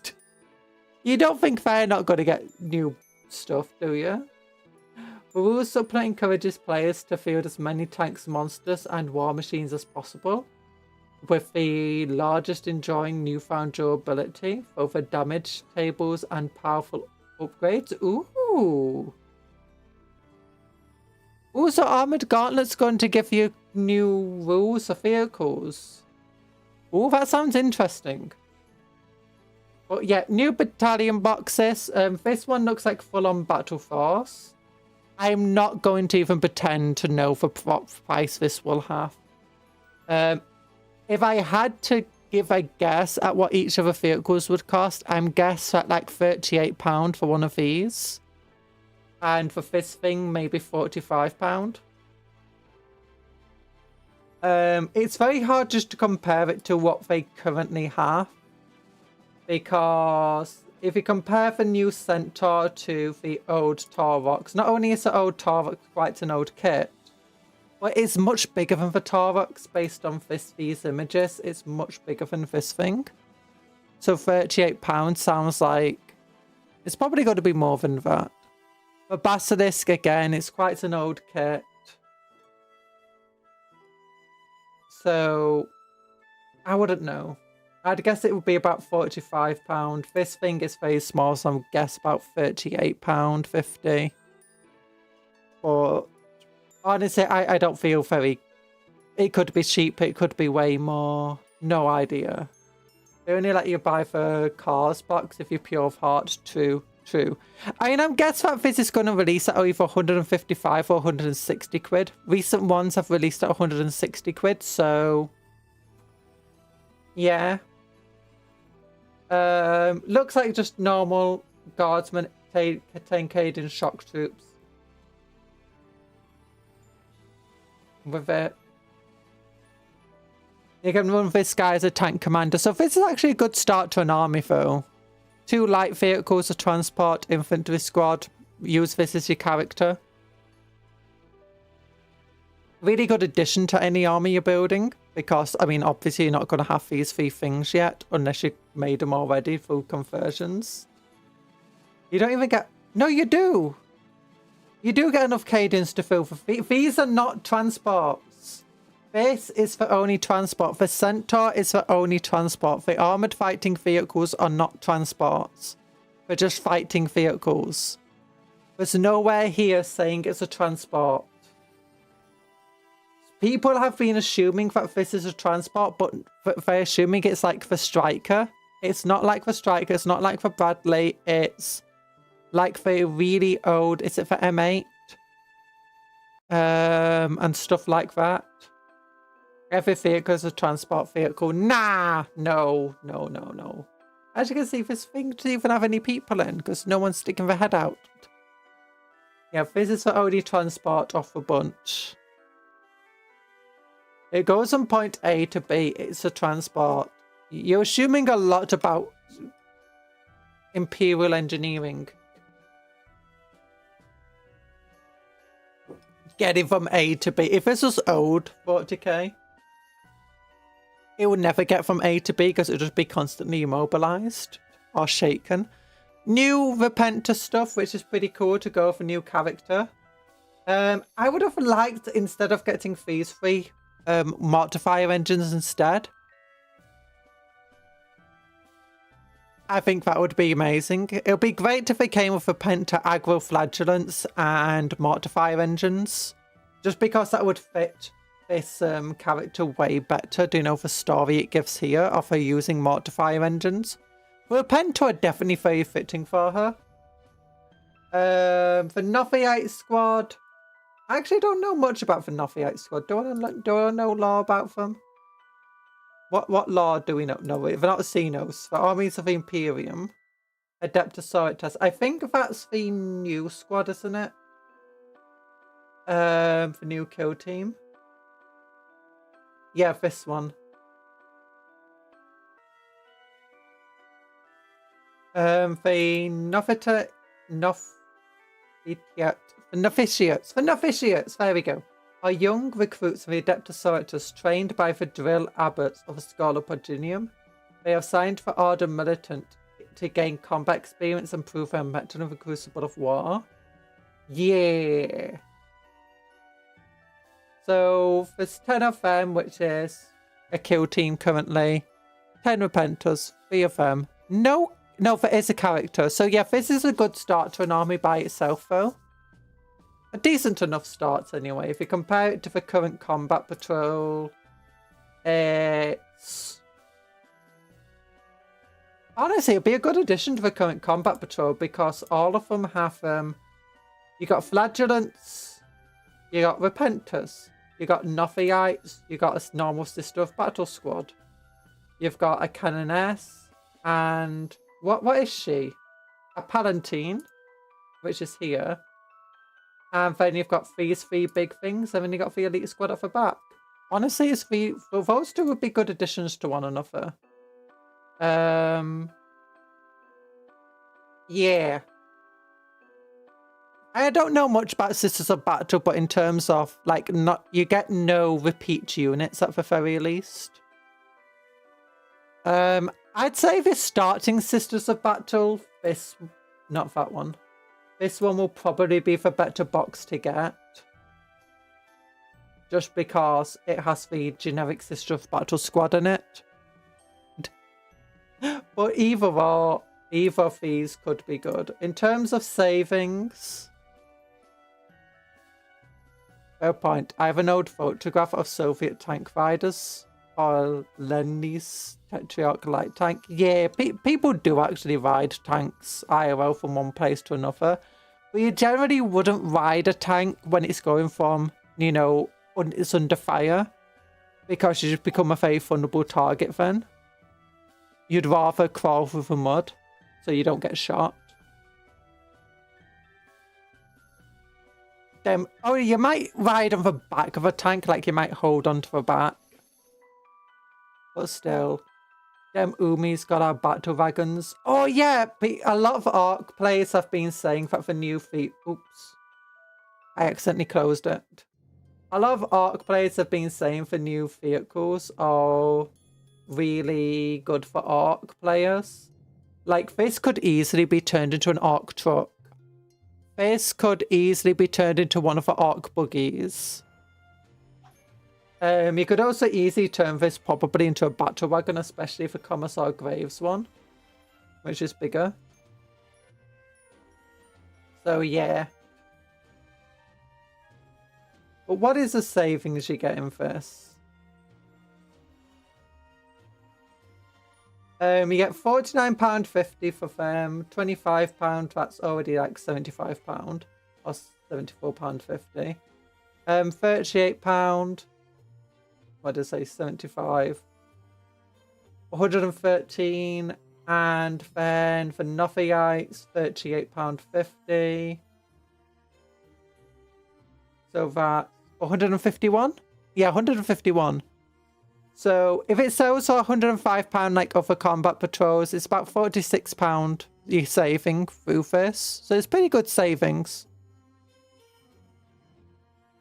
Seems like a pretty decent start. I mean, you get a character, you get this. Definitely feels relatively fitting for this character. Although again, I would have liked Mortis engines in it instead of these things. But these are really cool models. I absolutely adore them. I'm pretty much a go-to model for Sister of Battle players, from what I've seen. Can we get to the good stuff? We'll soon get to the good stuff. Don't worry about it. Don't worry about it. I now want a flying dragon nid, like the Helldriver bug dragon. Not for Harpies or Hive Crones. We might get some new... I really want them to make new gargoyles and Harpies. And you do have, what's it called, for Winged Hive Tyrant. That's basically a flying dragon. There's new Deathwatch guy. It's just literally 2 squads of Deathwatch dudes and one of these. There's not even a character in this box. So I mean, it's a fine box. Where is it? Space Marines, Death Watch. £58 thing here. Plus fee. How expensive are they? You don't even get a Watchmaster. £42.50. That's £85. Plus 58. That's £143. So you save about £38. It's not the best savings. I mean, it's pretty much got all the unique Deathwatch models in it outside of the upgrades brew, which is kind of useless, and the characters. Not the best savings, though. You still need to get yourself a character. Or you could just, like, have him support the Inquisitor. Or trying to bait new players into getting into the worst faction. Oh no, Deathwatch is a pretty good faction. Imperial Agents is a terrible faction. Deathwatch is a good faction. I've only got the Speed Freaks box for the Orcs. I think this is a terrible box. It's a terrible box because there's no... If you buy this box and build it, you'll have very, very few, if any, spare bits. Like, the only one of these that I'm not... Like, we built these guys. Basically no spare bits from building Deathcopters. We know what this is like, no spare bits on building that. I'm not sure if there's any spare bits on building him. And for Orcs, you love your spare bits, you love your kit bashing, and these models have very little kit bashing potential. Like... This is just what they're like.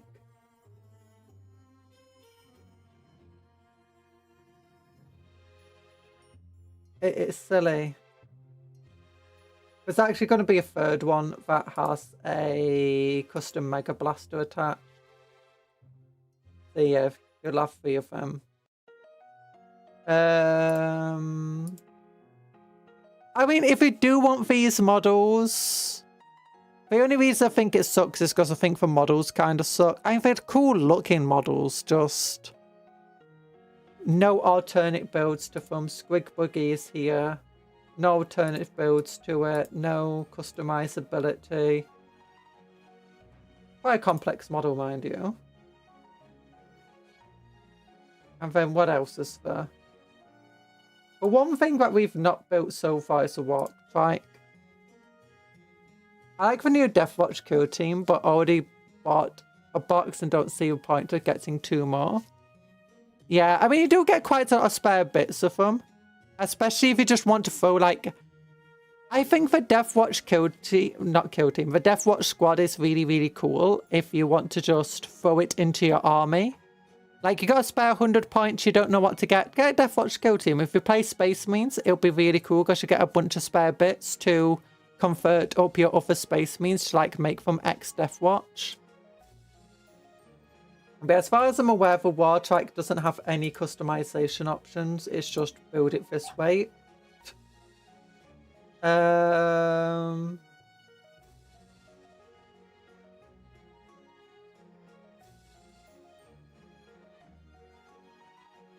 Yeah, no customizability to it. If it sells at the generic price of a combat patrol of £105, the savings will be fine. £38 for that. £38 for the other one.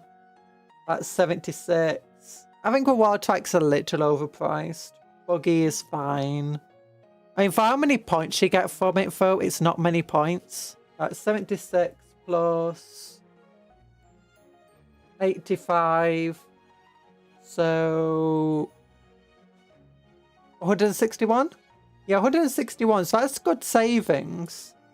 It's just... How many points is it? Let's look how many points these things are. Because a lot of people are interested in points, not just savings. So... Great list. Xenos. I don't think the Orc one is many points at all. So let's go with War Trike. Death Killer War Trike. Squig Buggy. Or 2 squads of Deathcopters. And 80 points each. £42.50. It's insane. Ruckatuck Squig Buggy. Here we go. 335 points. So it's still more than Recruit. Still more than Recruit. That's good. All the customizability and creativity goes into Age of 6. No, a lot of the models do have customizability and creativity to them. Like the Sisters of Battle one does. For some reason, though, the last big refresh they did for the Orcs, they basically went, Orc players don't like customizability, they don't like creativity, they don't like having options. No, obviously not. And it absolutely sucked. Absolutely sucked. Yeah, delete that. So 335 points of that. For the Sisters of Battle. Oops. There we go. Imperium Adepticoritas. Anything that isn't 40k is customizable since there are far less people playing them. Yeah. And generally slightly cheaper too. So you get a Palatine in that squad. You get, which you could easily use as something else if you wanted to. But let's go. Acroflagellants. And no, that's not an Acroflagellant. It's Repenter. Here we go. Repenter squad. It's a full squad of 10. Yeah, and it's a Paragon Warsuit and another Yike squad. So how many? They are Paragon Warsuits, aren't they? Yeah, they're Paragon Warsuits. Yeah, so you get quite a decent list actually here. You get 520 points right there. Pretty decent. It is a really good start to your army.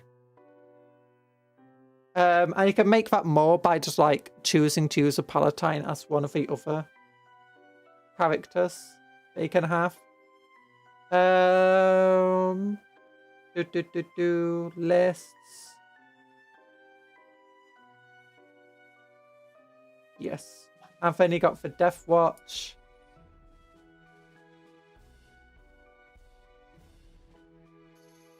Abductors Astartes, Death Watch. Great list. Again, you don't get a character with this one, so it's not the best. You're still gonna have to get a character with it. But what is it? It's Death Watch. Wait, what is it actually called now? I can't remember what it's actually called. The new unit.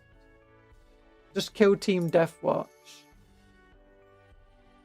Either way, it's 2 squads of 100 points, so you get 200 points. Yeah, it's I think it's Decimus Kill Team. And then you get... How expensive is the Death Watch Raptor thing? Is it dedicated transport or is it... No, it's not. I forgot what... Oh, it's Vacarthus Blackstar, obviously. Obviously. Vacarthus Blackstar should be available to others. There it is, 180 points. So you get 380 points here. Not Puff word of the day. Lobster. Puff. The red horror looks like a lobster. Imagine it steamed with butter. It does look like a lobster. I imagine it would be tasty with butter. Steamed or roasted. Depending what part of the meat you get. I think it's decimates. That turns as the old box. Yeah. So you get about 380 points there. So for Arc 1 it's definitely the least points for the amount of money you spend. But it gives you the most savings, which is stupid. I mean, if you don't mind not having customizability, they are all very cool models. They're not bad models by any means. The Wartrike is pretty good. It hits very hard. The Devcopters are very good dudes. For decent models in terms of how well they perform on the battlefield, it's just for expensive how many points they are. no customizability. These guys, lots of customizability options. These guys, lots of options as well. Pretty fun. Does all those glasses on her models, but she is still blind. Yeah, anti-puff hiddenism mystery. I usually, like, if someone introduces themselves through chat, like Blair, Boris, Native Engine, and French Puff, usually it's very obvious. Oops, wrong button. Wrong button. So, you've been I know what you guys want. I know what you've been asking for. You want me to look at the new middle of things. I'm joking. We'll look at the consume the cupcakes. No! No, Anthony! Our nids are crustaceans, gaunts are prawns, big nids are lobsters and crayfish. Oh my gosh, you're right. You're right. The cannonade cogfort! Oh my gosh, so Imperial Knights at home. How was moving castle at home? Oh my gosh, yes, this does move. These are legs. They do move. It walks around a battlefield, absolutely destroying everything. I am Todd Howard. People hated all our games, so now we will let you write the lore for Fallout 5. I'll write for lore for Fallout 5. So first, get rid of companions. No one uses companions except dog meat. You can keep dog meat. But just allow it to walk through dog meat so he doesn't block walls and doorways. Secondly, get rid of our dialogue. People hate dialogue. And dialogue options. No. Instead, just let people figure out missions for themselves. Make the best end for every mission, failing for mission. People love it when you do that. Definitely don't complain when you do that. These are actually all things. Oh, yeah. I love Curie. Funny French robot. What? No. You're lying, Denison and Mystery. You hate companions. Gonna get it for my soul blight skeletons. Yeah, so fun thing is, this model can be used in any army. Apparently. That's what they said. Can be used in any army. Like, look at this. It's being used by the Dolkarth, or whatever they're named. The Norscan Marauders. Absolutely amazing. Phenomenally led leased to Cities of Sigmar by the Iron World Arsenal. Cogfarts are also to be found across the mortal realms, fighting purely for themselves as mercenaries or as renegade fleeing justice. Just about every faction can call upon their outrageous power one way or another as a regiment of renown, and the expense is always worth it. So the other way that they described it is that they're not just mercenaries or like fiend blades or whatever. They are also... Sometimes a cogfart is lost in battle, but it's survivable enough that it can be scavenged by the enemy and used by them. Or sometimes, you know, you might hire a cogfart.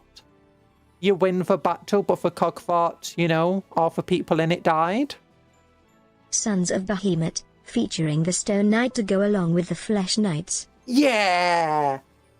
It's really amazing stuff at the moment with the cogfarts. The cogfarts are amazing, so there's another regiment of renown that is literally just 2 cogfarts, and with that regiment of renown, you can change how it's built. So usually there's 2 ways that you can build a cogfart. You can either build it like this, where it's got a heavy flamer and it's a transport where you can transport troops in it, or you can build it like this, where it's got access to 2 cannons. Apparently, if you have a regiment of renown where you have 2 of them, which I think is only available to Cities of Sigmar, you can mix and match the weapon options. So you can have the heavy flamer with the cannon at the bottom, or you can have the cannon at the top with the transport at the bottom. This roof can also come off, and it's fully detailed on the inside. So here, fully detailed on the inside, so you don't need to have a roof on. It's got these cool miniguns, got these cool... It reminds me of a Defiler here, honestly. It reminds me a lot of a Defiler. Of a new Defiler, sorry. everything. You missed everything. Hi, Chaplain. We've gone over most of the 40k stuff other than the new edition. That's what you missed. Like the new guardsmen, new battalions, stuff like that. And the Red Terror. I imagine elves are the tree people using them. I can imagine them. What are we? Some sort of fortnights? Some sort of fortnights. Fortnights! Fortnite! Make it do a dance! Hi, Douglas. How you doing? You missed Todd Howard visiting? Yeah. I have seen Skaven's Gogforts and Nighthaunt Gogforts. Yeah. For Wood Elves, it's like for one where you wouldn't be able to imagine it too well, but what I like to imagine is a Cogfort like got lost in a battle against the Dryads, and it's like inside a forest, and the trees are starting to grow over the Cogfort, and then, you know, they somehow, like a tree grows out of a Cogfort, and now they're using the Cogfort. That's how I imagine it. The other thing is like they could have just literally hired it. I do like the idea of like this massive tree growing outside of a Cogfort, and now it just like walks around using the equipment on board. Maybe the cannon and stuff gets replaced with like magic. And this thing gets replaced with like Razor Leaf from Pokemon. Oh yeah, for Fires and Tenwood pulling it around. Yeah, we call them Sylvaneths. Yeah, Sylvaneths. I do believe they do work with others, so they might be willing to hire a Cogfort for themselves. Because they are on the side of good as well. Or side of odd. Look at that guy, he looks so sassy. I like all the people on it. That's one of the new things I like about the new vehicles. Is I like the people on the vehicles. In part because I do like the idea of, you know, just taking all the people on the vehicle and putting them on their own basis and then just using them as other models. Or just like stealing some of their arms and like heads and stuff to use on other models, or replace, or like you just take some members of a squad, put them on top of a Cogfort, take these guys out of a Cogfort, and you got some unique characters. Yeah. Well, then you've got new Lumineth Realm Lord guy. I believe. Is it? No, he's not. He's not. He's he's a Sigmar, isn't he? Yeah. He's a Sigmar, sorry. What is he? Of a White College. Dynamic Maelstrom. Yeah, so apparently he's off a White College. Is that Heavens? Celestial Wizard. Oh my gosh, I didn't see that second head there. I only saw the goat head originally. Yeah, it's got a weird head. It's got a second head alongside the goat head. Third head. Really weird mount. Elves of Haish. Despite warnings of the Elves of Haish, he's particularly fascinated by the maelstrom of magic at the realm's edge despite the warning, and now rides a strange helomorph named Glyphwing that he found on an expedition to those dangerous uncharted wilds. More than anything, Son is committed to advancing the goals of humanity in the elf-dominated realm of Haish, and will pursue any avenue necessary to gain respect and prestige for himself and the city of Settlers Gain, even if those means are a little on the underhanded side. Nice. He looks really cool. I'm not a big fan of this mount, but at the same time, it is cool. It's like a chimera. It's got a snake tail. Look at that evil snake with its glowing eye.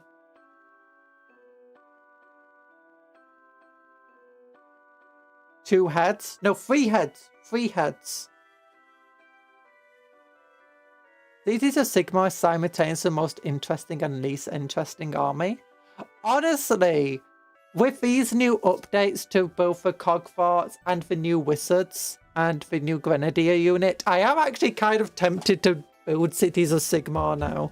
Like, I didn't like most of their model designs, but... oof. Well, some of them, like the basic infantry and cavalry, not a big fan of. The new battle mages, oh, it's so stupid. This guy, so new fire mage looks really cool. The new Death Mage has a cool scythe. That's literally, that's not just a helmet, that's a bell on its head. And yes, these mechanical skeletons do whack the bell with their hammers. And that's why he looks like that. Like, look at this dude. Look at this dude. Like, that's a guy, that's a face of a guy who lives inside a bell that's constantly being whacked by skeletons. It's like, the bells are ringing. The bells have knocked my head. 2 heads. Oh, willpower failing. Willpower failing. Someone needs to raise taxes on the College of Magic. These guys are going beast mode. The fire magic is actively on fire. Like, come on. Yeah, the fire mage is on fire. Don't worry about it.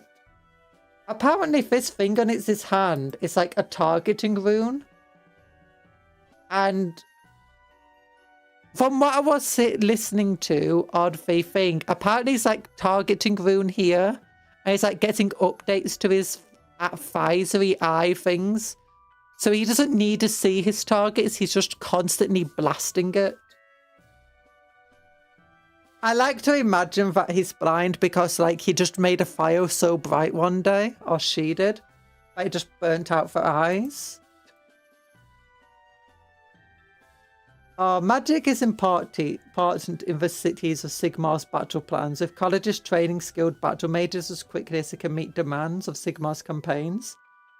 Axian pyrocasters are unsurprisingly some of the boldest and most aggressive of those war wizards, with a burning gaze so hot that they wear strips of ensorcelled cloth across their eyes lest they ignite nearby comrades with their careless glance. Okay, no, that's not why. They literally just have a burning gaze that burns a hole in the back of your head. What's this? Talk about smouldering looks. Oh my goodness.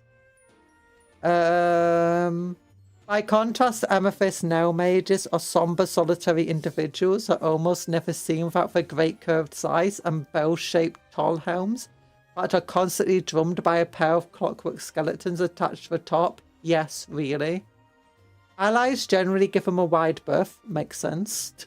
Wary of their death magic and shit. No, I think just like the entire bell tolling around them is enough. An arrangement entirely welcomed by their Nell mages who must focus the constant droning rhythm being beaten onto their helmets lest they ever present whispers of disembodied souls drive them mad. Oh, so they're getting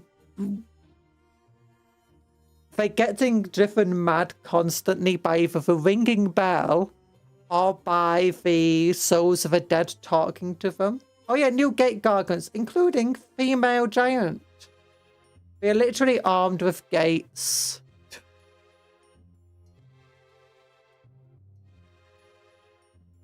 Anyway, I started blasting, yeah.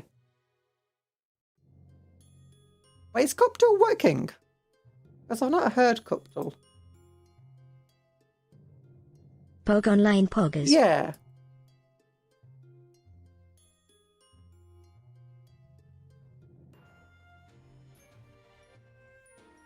Oh wait, normal overlay's not on. There we go. Imagine it equally sucks at both sides to have to deal with battle mages. It's like, what's the cost of bringing a battle mage? Well, they're quite cheap actually. No, that's not the cost. They're cheap to hire, but they're still going to get, like, destroy half of your army. Like, do you know what they got? Like, if they're wearing these things over their eyes, that's why they have a targeting room, because they can't see the enemy. They have to know who they're shooting at. Otherwise, it's just blowing you up. Oh, they've got the weird miniguns up here anyway. All my defaults is just need a front door. Oh yeah, if they're talking about the cities of Sigmar, they want to have like an idea that a cities of Sigmar army is like a moving fortress. So the armies that they've got, Dark Souls 3 predicted this, except I only need an Ashen one. Yeah, the new stuff looks a bit like it belongs in Dark Souls. Age of Sigmar. Order Cities of Sigmar. Hey, USC Deadman, how you doing? So if you look at like the Cities of Sigmar, like the spearhead here, they want to give the idea that a Cities of Sigmar army is a moving fortress. So you got like all of these shields and these massive gargants here form like walls. The new cog forts are like towers. And the gate gardens are by the front door. And the rest of the army exists behind those walls. And once you've blasted the enemy and softened them up enough and pushed them back from your front line, that's when the rest of the army charges out to meet the enemy.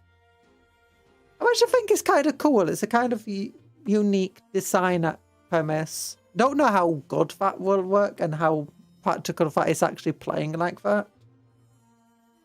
By the way, all front fortresses need a front door. The saying goes for indomitable castle-like formations who enlist a pair of relatively civilized city gargants to turn the heart of their defences into a massive moving gateway.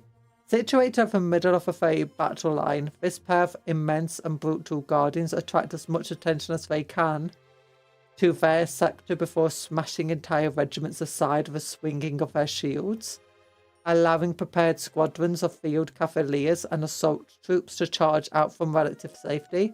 So I don't know if that means your own troops will be able to like move over the gargants or move through the gargants or something. I don't really know enough about Age of Sigmar.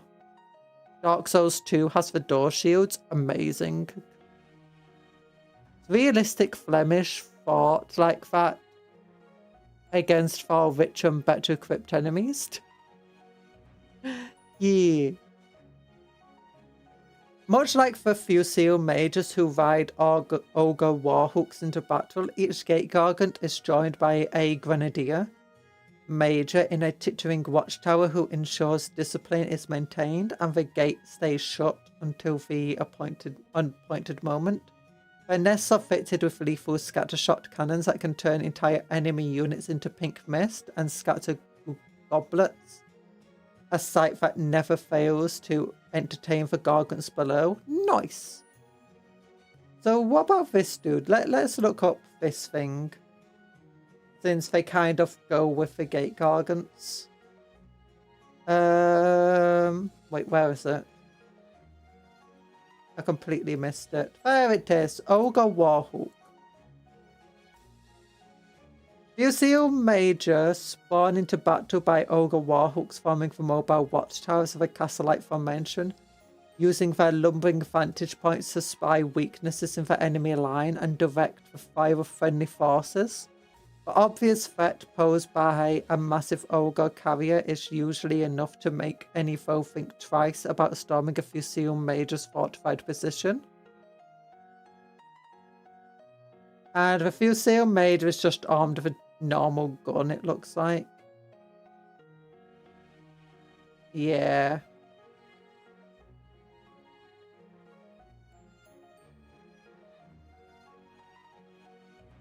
That's pretty cool anyway. When you got Dawnless Triumph, which is basically a shrine. Sorry, Hussite's not Flemish. Oh, I'll have to take your word for that. So this is like a shrine that they take with them. Whenever they're going to war, every single soldier apparently gets given a coin. And if they fall in battle, their coin is placed on the shrine, which I hope doesn't get dropped. And the shrine floats along with them until they get to like their destination city or they set up a new city. And in the center, there will be a place prepared for them to place the shrine down. And that's where it will rest permanently, remembering all those that fell in the campaign. And obviously the names also get like written onto these stone pillars and stuff. That's pretty cool. The pressure maintaining a rock-solid defense line is tough on the steel helms and fusiliers that fight eye to eye with the enemy. The site of Dawn's Triumph, a sacred monument to the unnamed warriors that fought and died in Sigmar's name, is enough to embolden even the most exhausted soldier. These floating memorials are dragged alongside Sigmarite armies in times of war, emboldening the city's faithful to acts of zeal far above their normal means. Yeah, so basically, do you remember in Batonia? Batonians have that the Reliquary Knights. Yeah, this is just a Cities of Sigmar Reliquary Knight. Where are they? Kingdoms of Batonia. Where's the Reliquary Knight? It's just for less cooler cousin to a Reliquary. Oh, they don't have one. Oh no, here it is. Veil Relic. Yeah. So this is like an old knight that fell in battle or whatever, and they hold the skeleton of both the horses and the knights around as if he's still alive. Yeah. It's amazing. Except Batonians are like weird Uma Musume fans. It's true. It's true. Everyone who takes up a crusade gets a coin of Milas, and you see a bunch of the coins of the shrine. Yeah, see, there's the coins. So yeah, if they die, you put the coin on the shrine. That's pretty cool. Jonathan Creel of Kraken, who has a cool humor looking. Honestly, the way this is painted reminds me of, do you know the baby hippo? It reminds me of that. Once proud defender of the city Athelgard, Ranger Colonel Jonathan Creel now travels the length and breadth of Sigmar's domain, seeking allies for his ultimate goal of retaking his usurped home, even if Sigmar himself seems content to turn a blind eye. Accompanied by his Ash Panther companion. Yeah. Hi TA, how you doing?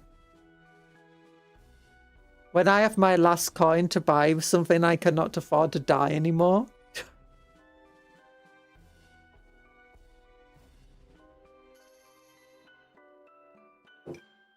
Yep. That's what happens. If you use your money, you can't die. Malus Forge Priest. Don't know what this is about. Faith in the God King Sigmar is a powerful force that can be harnessed in the heat of battle, and none are better at it than the Malus Forge I hear Priests. you do weird things to your ships. I hear you do weird things to your sons. I hear you do weird things to your humors. What? Oh, there it is. That must have been held for a few message. I'm sorry, missed it. Yeah, we don't do two weird things. It's fine. It's fine. But they all priests. Yeah, warrior priests of Sigmar. They're just the less cool cousins of a warrior priest of Sigmar. Look at this, 3 of them for 28 quid.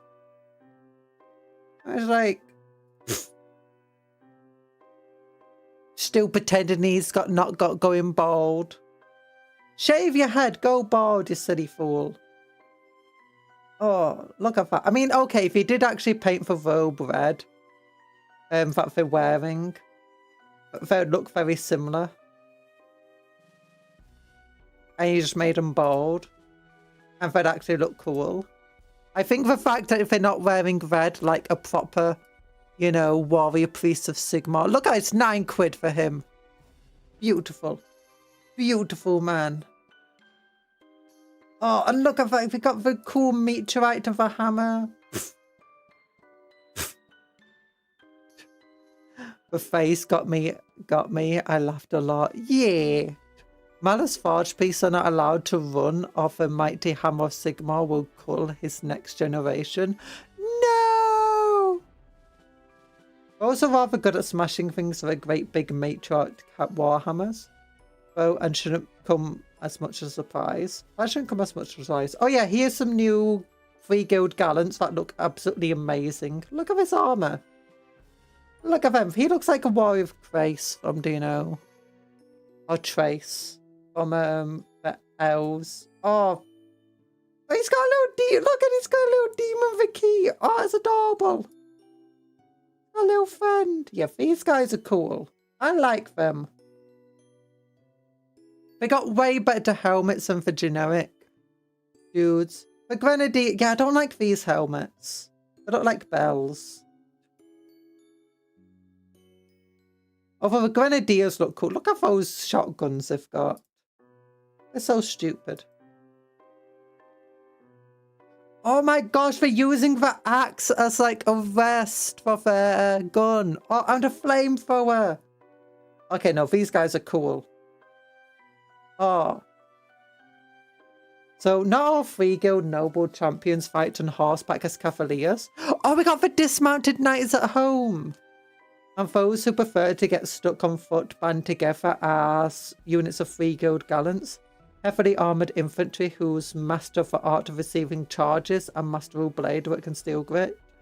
They fight with an uncommon fervour while on the defensive and inspire nearby 3 guild troops with displays of gallantry in the face of impossible odds.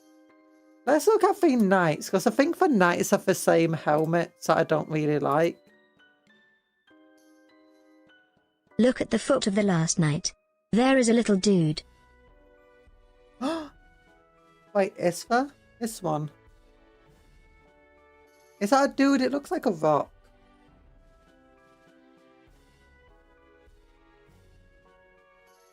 Maybe it is a little dude.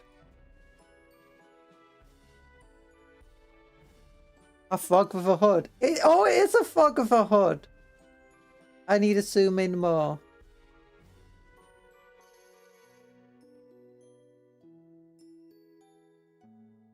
It is a little frog with a hood. Oh, it's adorable.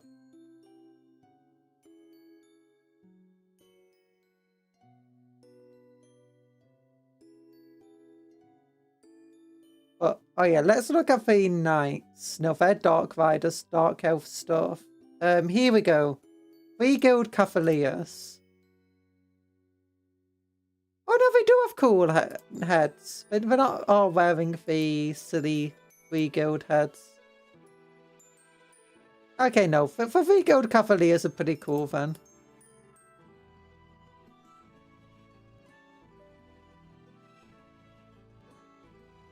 Yeah, oh, it's because it's him. It's him with his stupid helmet I don't like. Yeah. Luminarch of Haish is still here. From Empire of Man. Florida. Florida! Like a nobbler of a cloak, it might be. Everyone has their own interpretation of whatever that thing is. Yeah, so grenadiers are here. Grenadiers are elite soldiers specifically chosen specifically for size and brawn and equipped with the finest weapons and war gear. Knock off Space Marines! So they can fight and win in the front ranks of a push against enemy fortifications. Each one carries one of a range of powerful black powder weapons, collectively known as the Ruin Sweepers, and a heavy bardike that can be used to brace against their firearm, or to brace their firearm, sorry. While the lucky ones are designated for team's Cindergout, hefts of searing flame projector used to immolate enemies, taking cover in terrain features. So do they actually have grenades though? He does. So this looks like a new Regiment of Renown, maybe? The new 3 guild knights, the new character, new forge priest, new grenadiers in Skavenland. Battle Tome, Cities of Sigmar, Spearhead has old wizardy stuff, feasts. I don't think any of these are new models. Yeah, they're all old models.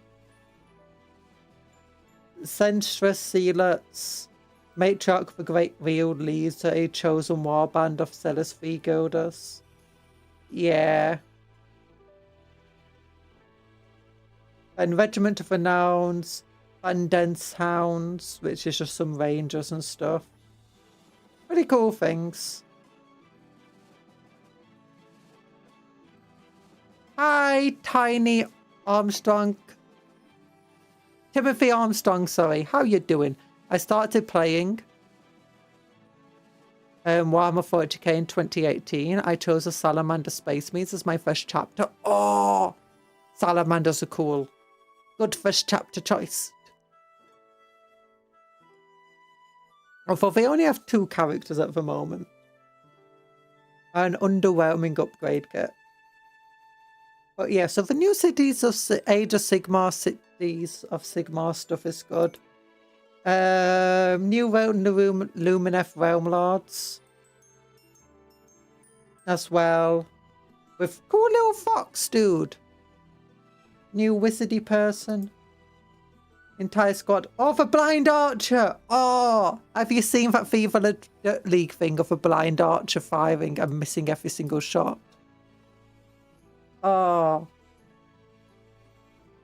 Yeah, so that's this. A new warband for Underworlds is here. For Sephirites, War Scrolls abilities are all based around Soul.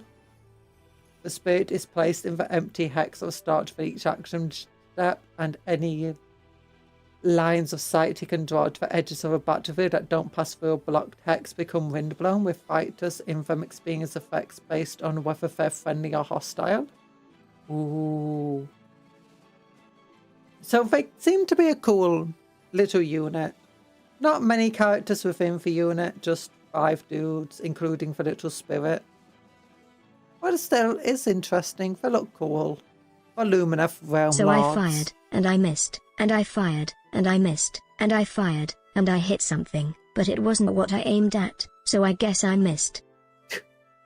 It's true, yeah. Salamanders are a really good chapter on tabletop. They're always like the top 5 best chapters to use. Are they? Ooh. I wasn't aware of that. I know that the Iron Warriors, Iron Hands, sorry, got a little bit of a surge recently. Oof. White scores are popular, but bikes are always kind of meh. Raven Guard is kind of good. I like the Stompy thing, but the 3 guild infantry and crew just don't do anything for me. Yeah.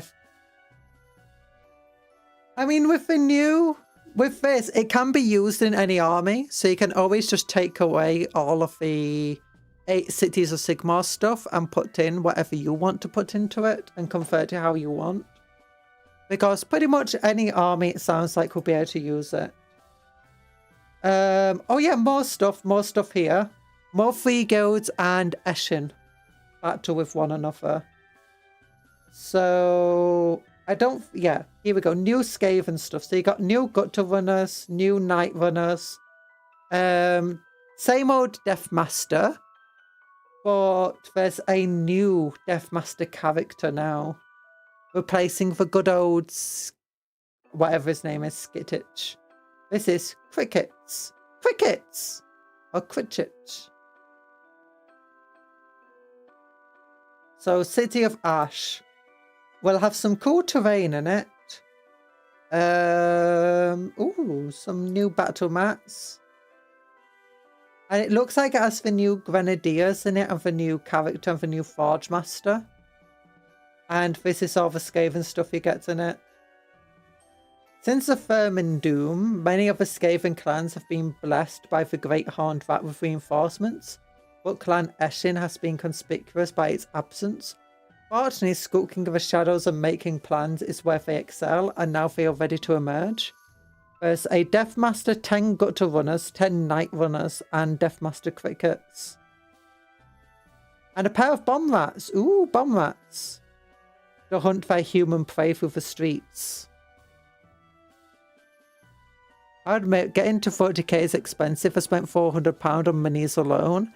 And I'm pretty sure it's been $60 buying the codexes. Oh, yeah. The codex is one of the things that I kind of don't always get. Unless it comes in a battle box.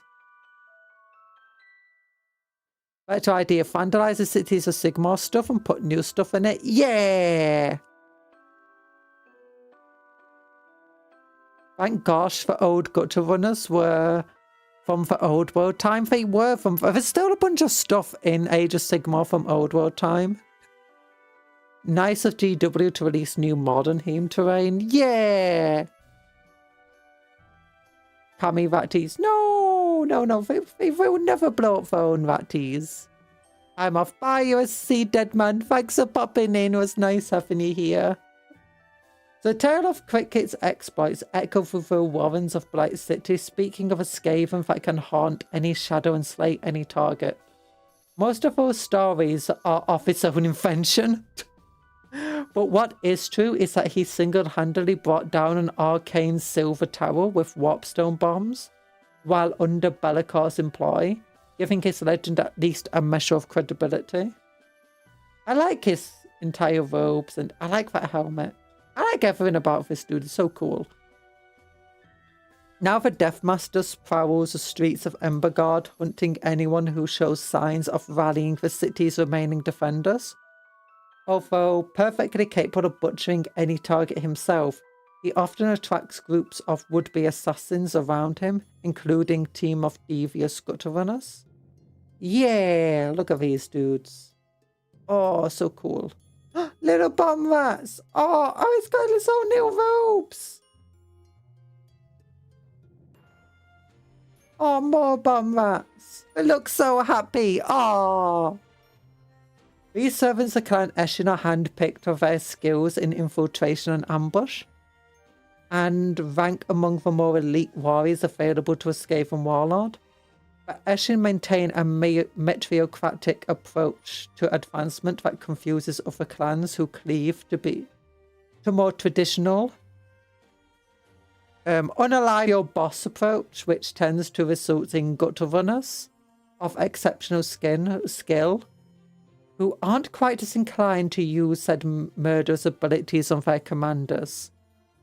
The same cannot be said for night runners that swarm in their wake, who exist at the bottom of the Clan Eshin ladder and are, for the most part, entirely expendable. Never blow up their own rats. Do you know who you're talking about? A Skaven would unload a rattling gun into another one for breakfast. No. They're cute little ratties. The rats just run in, deploy the little bombs and run out, and then they explode. They got fuses and everything. And for bigger rats, are even happy to light the fuses before they arrive, because, you know, they'll have a hard time lighting matches themselves. Oh, these are cool models, though. I like them with the, you know, the ropes and stuff. Meet your hammers.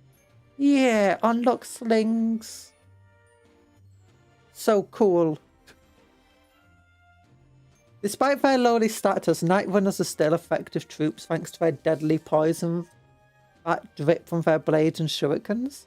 They are eager to prove themselves in the eyes of watching Deathmasters, and when the chips are down, are better placed than most to escape into the shadows. Since the nefarious Skaven found themselves in mortal realms, we've seen a few warbands of assassins of the underworlds, but these are first new gutter runners and night runner units. What's more, the kit builds both units so that the City of Ash box set, you can build 20 of either type. Ooh! Whichever you choose, you have plenty of new ways to stab. Okay, so they can build night runners or gutter runners. That's cool.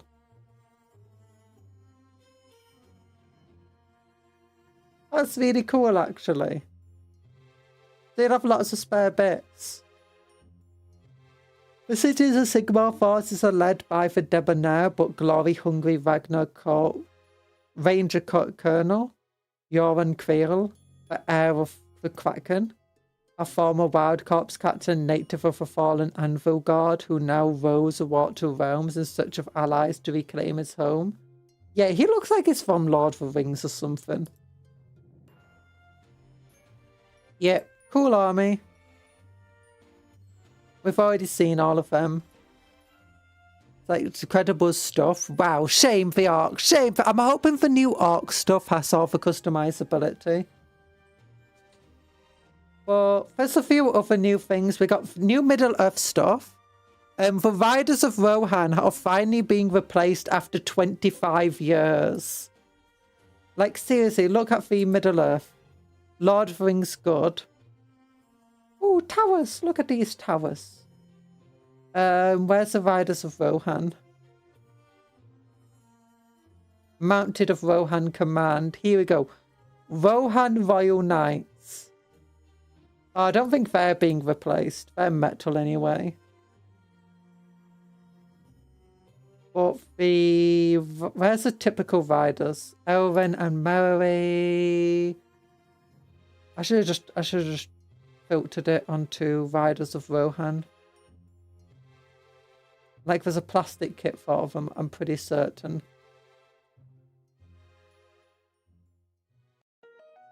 Here we go, riders of Rohan. Here's a 25-year-old plastic kit for them. Oh my gosh, those guys are so blurry in the background. Oh, 25-year-old plastic kit. Gotta love it. It's finally being replaced. Not by that thing. Oh, look how cool. Actually, these guys could easily replace the Knights of Rohan.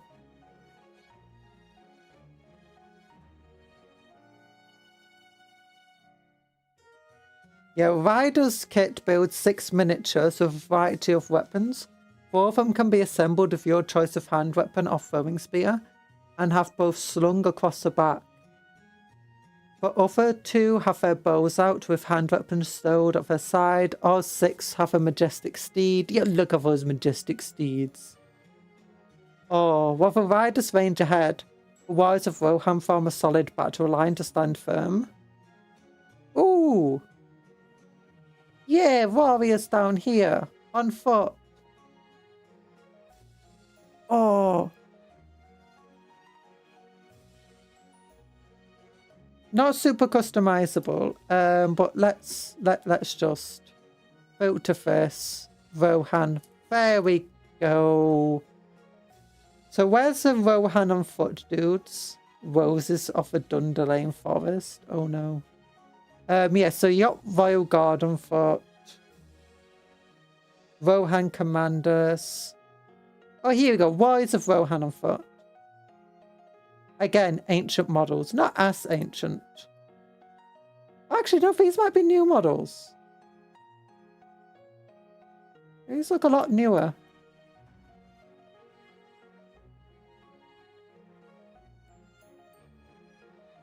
Oh, they might have been updated with the what's it called? The new War of Rohan. Yeah, they were updated to the new War of Rohirrim. Yeah, here we go. Yeah. Oh, so they got new infantry then. Oh, this is a new command squad for them. Okay, okay, that explains it. New command squad. Because their old command squad was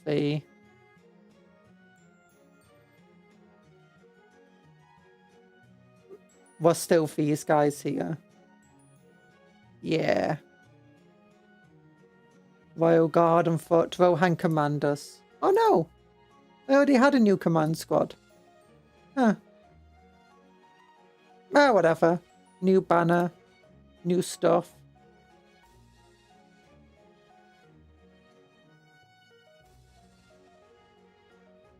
No, metal. Oh no, these must be old. Yeah, because these are old for metal. Yeah, so this is replacing the old metal one. Okay. This set builds 3 miniatures. Of course, they need... Oh, we got the hillmen. The hillmen. We got new hillmen. Yeah. New hillmen commanders and stuff. That's interesting. The burning of a Westfold. Lord of the Rings. Yeah. And look, there's Aomer. Carl Urban. Then there's a new trailer for Aeronauticus Imperialis, which has Aeronautic Imperialis with Eldar. Does this mean that we're going to finally get Eldar for Aeronautic Imperialis back? Because by gosh, if we look over here, we actually have Aeronautic Imperialis. Oh, we did. Oh no, have they fully got rid of Aeronautic Imperialis now? Or is that part of Legions Imperialis?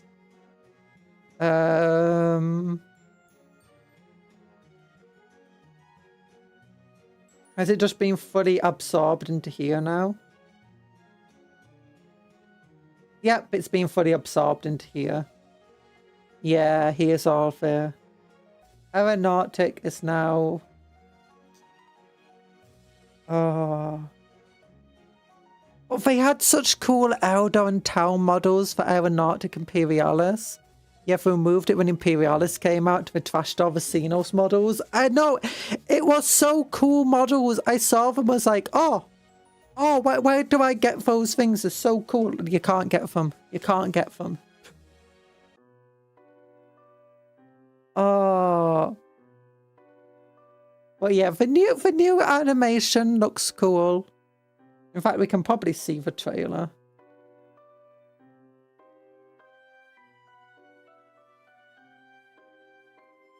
The Emperor protects.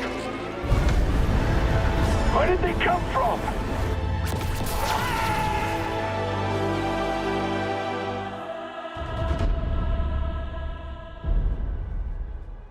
Yuck! Your friendly neighborhood 3D printer definitely has them. Yeah, but I wanted the proper plastic models. Yeah, it looks pretty cool. Apparently you're going to get both the perspective of the Imperials and the Eldar in this, which is cool. You don't get a lot of Xenos perspective in these things, so getting at least some of it's going to be nice. And if you want to spend thousands of pounds on something crazy, Vector Workshop's over, he's got, yeah, oh yeah, new white helmet as well, with a fake scar on it.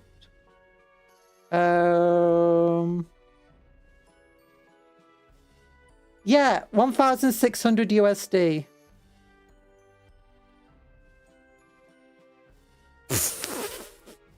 Yeah, if you think like Warhammer's not expensive enough hobby for you, yeah, you can get this. Available for as little as 182 per month. Oh my gosh, so little. It is a massive model, mind you. Wait, how do I close this? Escape. Yeah. Oh yeah, Vector Workshop, incredibly expensive. Oh, they got a bunch of stuff though. Like they've got, oh, she's a lot cheaper. She's like half the price. And so is the Goblin. And then you got Celestine, the Living Saint.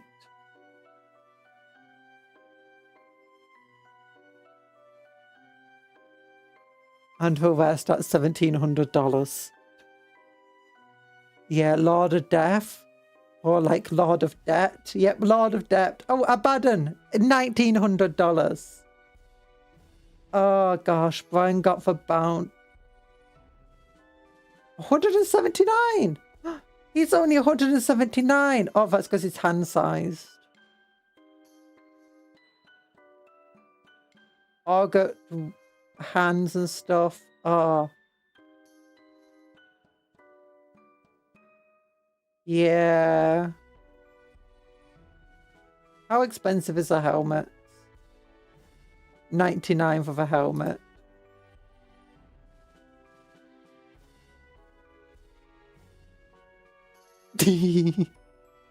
Before you get to the helmet you can wear, no, there's you got a tiny $1,900 for Abby. I bet they never fixed his arms even at that price. Maybe not. Oh yeah, it's ridiculous stuff. Vector Workshop's a really cool place though. Fair for Perfect people. size for a cupcake. Yeah, perfect size for a cupcake. Yeah, this is made by a different company. This one. Joy Toy. I don't care. I don't care. No, just go away. Yeah, how expensive is this? £140. Includes a shirt. Oh my gosh. Oh my gosh, look at all these things. So cool. Enamel pins. For the Emperor. Hey, I want to see the hat. I want to see the hat. So yeah, you can only get it for like 120 quid. 140 quid for Titus's head. But yeah, it's very, very big helmet. This one you can actually wear. It's not just a tiny cupcake sized one. Oh, Oh yeah, Weather Workshops is the company that worked on Lord of the Rings, making, you know, designing a lot of the sets and the models that you've seen for Lord of the Rings films. I think they also worked on The Hobbit and other stuff. So pretty cool in that regard. They also have helped design like some of the cool 3D printed terrain sets you can find out there. That's some of the what's it called? Other content creators make. But then that's it until we get to new edition revealed. New edition! And a new trailer.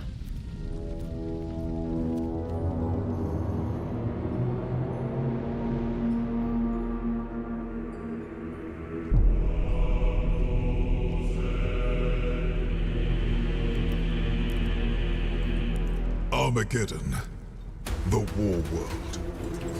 Its soil is worthless, salted by the blood and sweat of generations. Look at the new helmet. War is all that remains. It rises from the dust. Blood Angels can't have their echoes thing. in the sky, a promise, a cacophony of endings. Ah! So cool!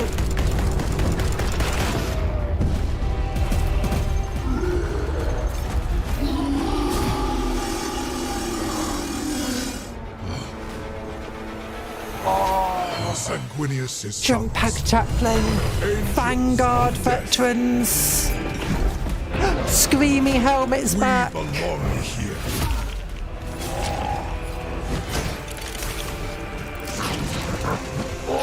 Oh my goodness! Our veins burn with his wrath. Our twin Hide hearts at the feet. hammer with his rage. You can't go anything on Armageddon. Is all that we know. No, you can! If it was less war, you could probably grow stuff. Pox potatoes.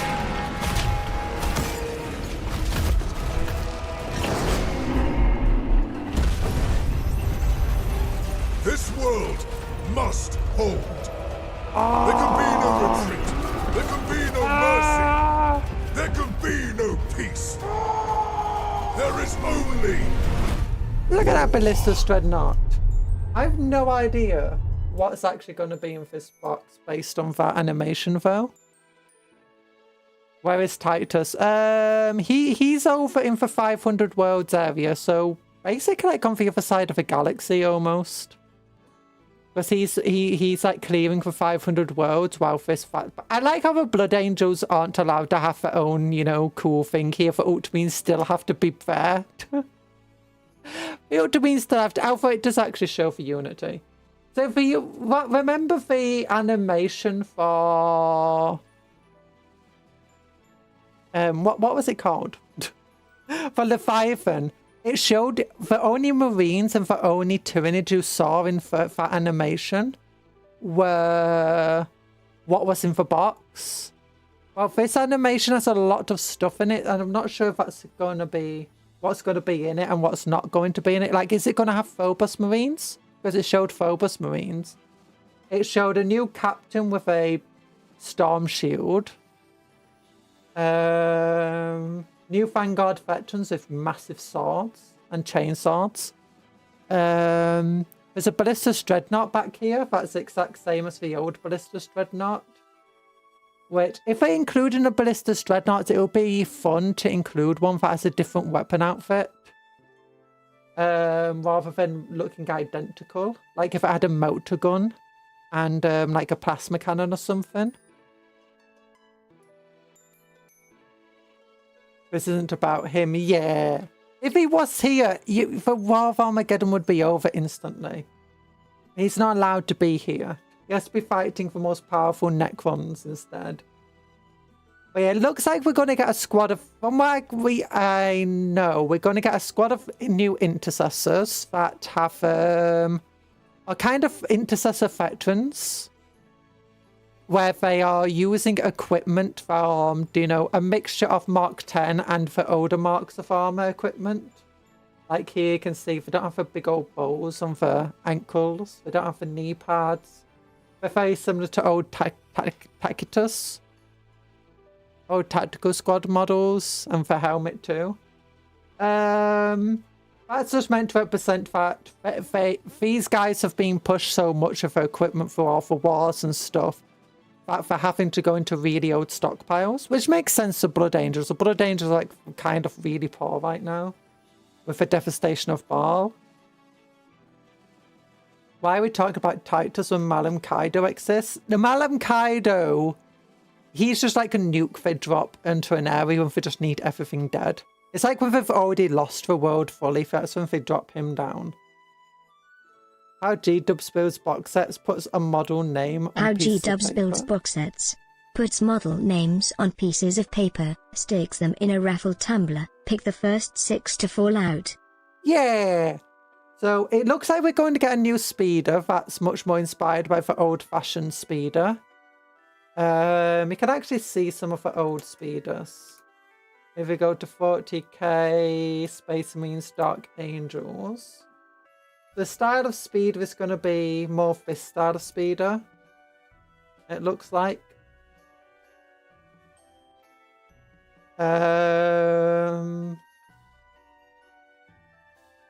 And I've heard that they say there's going to be a librarian in the box set as well. So maybe. And I've heard as well there's going to be a squad of Rathis Marines with heavy bolters or some other form of giant bolt weapon.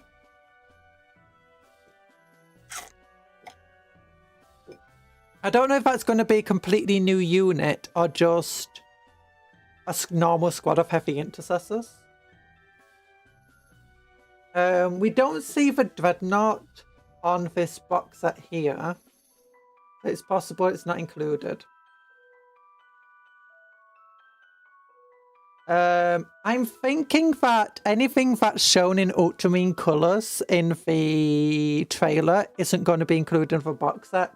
So if this is in ultramarine colours, not going to be included. The Phobos Marines ultramarine colours, not going to be included. Anything in Blood Angel colours will be included, it sounds like. Another squad of suppressors, so once again, you can't get separately. No, they're not jump packs, gosh man. I don't think there's going to be suppressors. They're going to be heavy intercessors, so Graphis Marines, not jump pack Marines. It could be something like more of a bolt cannon like the Photon have though. Large copium for a whole box would be Ultramarines. Technically the box is going to be no chapter. The official colour scheme is going to be Blood Angels, but it's got to be no chapter. I do like these guys, but I do like all the extra purity seals they've got. I'm hoping they go with the ideas that they've done on some of the old boxes, where you have more options on each of them. So they're still push fit. Just like giving each model a couple of head options and a couple of arm options would be really fun. The new Arc Boys have both the shooters and the sluggers and choppers on them, which is going to be cool. It looks like we're going to get a new Psyker, a War Boss in the kit. Although the War Boss does look a lot like the new War Boss. It's very possible that the new War Boss is going to be a push-fit model with multiple options, and that's going to be in this box set because the animation looks a lot like the new War Boss. The new boys are about the same size as the current boys, or like, you know, the newest Arc Boys. From what we've Time seen. Hunter Cupcake. No, don't hunt for cupcakes, Blair boys. A friend's not food. What's a jump pack dude with a Crozius? Oh, he is a jump pack chaplain. We're finally getting a proper jump pack chaplain. That's not just a Blood Angels one. There's already Blood Angels chaplains. Yeah, see, there's a Blood Angels chaplain with a jump pack. But like, if anyone wants a chaplain for jump pack, you have to use a Blood Angel one. Like, if I go over to here, Warhammer 40k, Space Marines, Black Templars, and then I want chaplain with a jump pack. If we go down here, we go, yeah, it shows you the Blood Angels one. This is currently the model you have to use. Is this actually plastic? Yeah, it looks like it's plastic.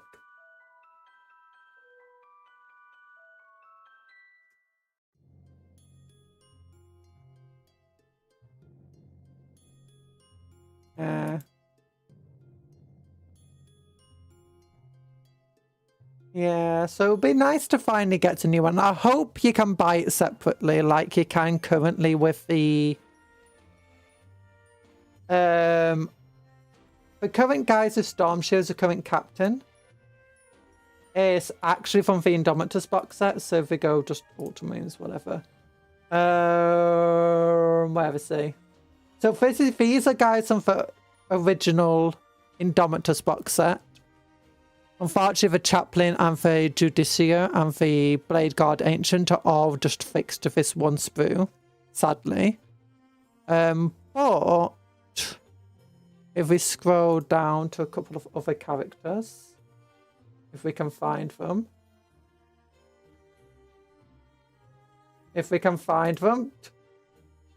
Yeah, this guy was originally from the Indomitus box set, and it's the exact same model that you would have got in the Indomitus one.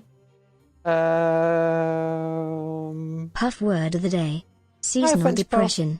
Winter is gone. And the first flowers has started to pop up with the sun. And I'm feeling happier. Yeah! I get depression the opposite way around. Oh yeah, and this guy's also from the box set. Now, he was cool. They included in Indomitus a lot more customizability than they did in Leviathan. Like, if you look at his box set, he can have this dude on his base, but he doesn't have to have that dude on his base. He's got other options that can go in there instead. Which option is it? Oh yeah, he's got 3 head options, which is cool. And this is push fit. You can see all the holes and stuff. So this was in the Indomitus set. And that's what's cool about the Indomitus set. You had a lot of options, and it sucks that they didn't include that with Leviathan, because it wouldn't been that much harder. Yeah, I think this bit can go here in place of the Necron body, Necron torso, so you don't need to have a Necron on your base, which is cool. And if we look at this guy, his sprue. Unfortunately, he didn't include any options. Like, you don't have multiple head options there. What else? What else is there? There's a couple of other characters. From the Indomitus box, from the Leviathan box set, sorry, that's where they did introduce the Librarian Terminator armor, who has no options. Yeah. So you can get him separately, even though he originally came in the starter set. You can still get him in the upgraded starter set, I believe. And what else came in the starter set? Oh, this Dreadnought. This Dreadnought came in the starter set as well. And again, has no options. But this is a very cool model, so I don't mind it. Why do Spaceys have mono kits? Why do so many have monopose kits? It's basically just to make it cheaper, so they can make one kit that can go in a push fit. It's basically, it's for start. Oh yeah, these came in for starter set as well. Anything that comes in a starter set would generally be monopose, no real options. I think the only option in this entire kit here is just you can either have him have a helmet or not. And I think he has a second. Yeah. I think this guy has a second option for how he can be equipped. Yeah, so you can either build him like this, or you can build him like this. But obviously you can also just like take his head. That head on that one, that head on that one. They're not very hard to convert, mind you. You can easily kit bash them with like Templars and use a Templar Pyroblast on them instead. So yeah. These... If we look, there's another set. The Tyranids. Cat. My cat also greeted me when I got home today. Nice! If a set is inspired by a second edition box, it could very well be very infantry heavy, maybe with an Arc Dreadnought. I don't think it'll be an Arc Dreadnought. I think the only Arc Walker we're going to get in the kit is going to be for one from the animation. You know, the weird thing that had the force field and the giant minigun on it. Tyranids, I think they got 2 new models. Oh no, they got the Barbagonts, didn't they, from the kit that has no options. They got the Neurogaunts. And they got the Horus of the Hive. Which unfortunately, I don't like that. Right? You can't get the Screamer Killer by itself. You have to get it with this. And you can't get this by itself. Yeah, the Neuro Tyrant. Tyranid Prime, no options again, came in for starter set. Psychophage came in for starter set. I do like how they're using starter sets to like introduce range refreshes and new models. I just wish that when they did this, they gave you just a bit more posability or options on them, like with Von Ryan Leapers here. I don't mind it too much of Tyranids since they're meant to be. Cat. Pat, pat, pat. Thank you, Vegbuff. I'm dust right now. Oh, what called Weezer and Foo Fighters old band? I don't even know what Weezer is. Foo Fighter is an old band, though. No, gosh darn it, I clicked the wrong one. Necrons. Necrons got a massive range refresh in the Indomitus kit. This is all from the Indomitus kit, which is why they all come together. And I don't like it when they do that. I kind of understand when they do that. I just wish if they're doing that, they do it with old models that aren't part of the refresh. But what else came in it? For other models, oh yeah, this came from the kit itself as well. Yeah, you can see this is push fit that came from Indomitus. This one came from Indomitus as well. Again, no options on it, which is sad. What else came with Indomitus? Oh, these guys came with Indomitus. They're really cool. Now, these guys, despite how they don't have any options, they're very easy to repose if you want to. Ow!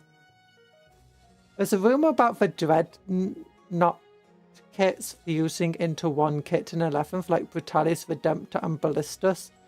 I mean, I don't think that'll be the case. It could be, but I don't think so.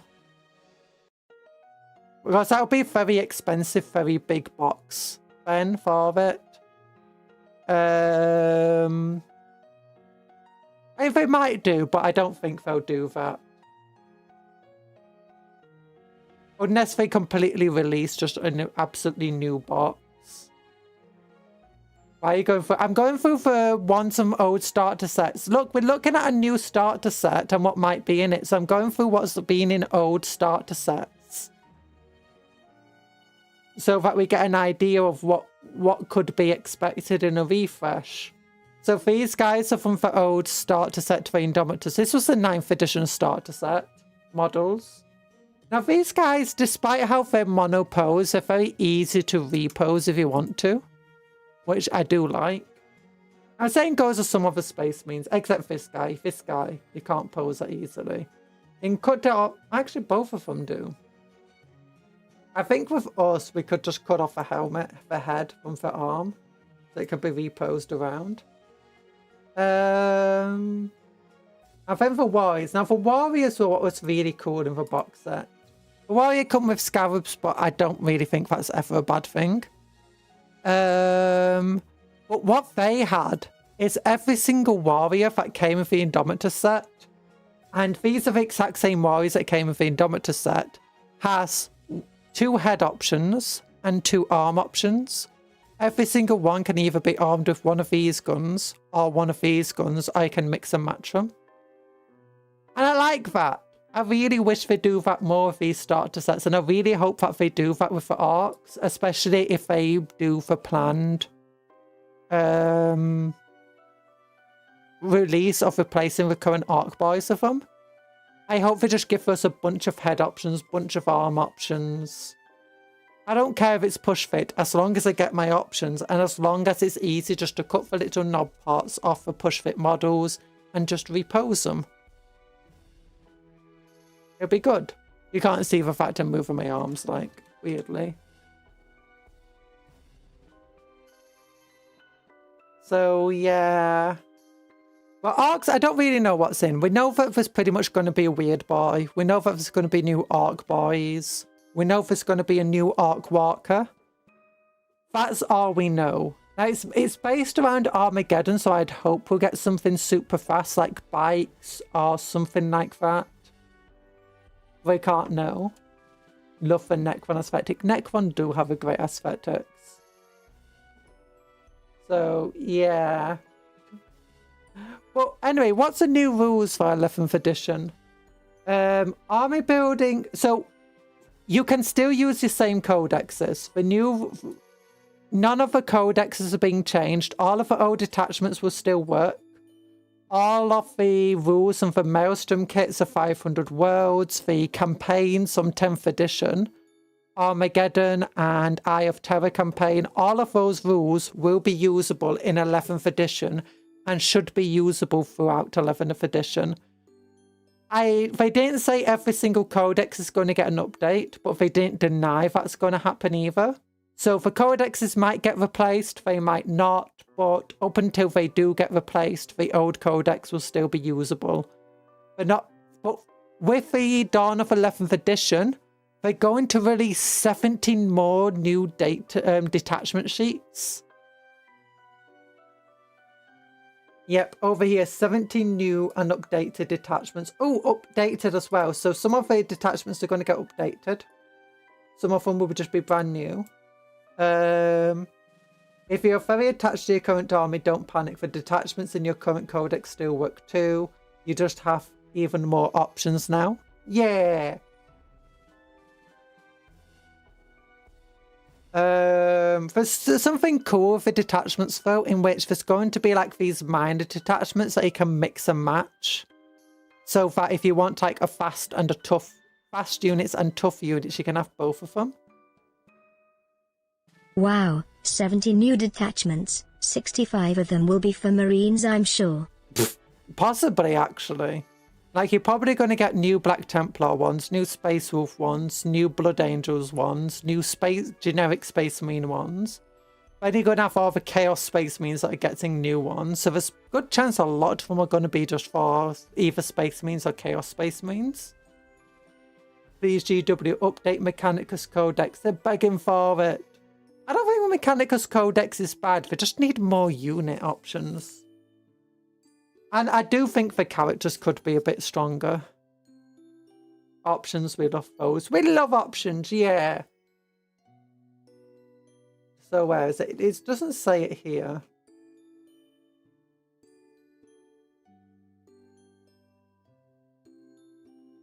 Yeah, so for including multiple detachments for... Yeah, you can build your army now. Sometimes select multiple detachments for a bespoke army set of abilities.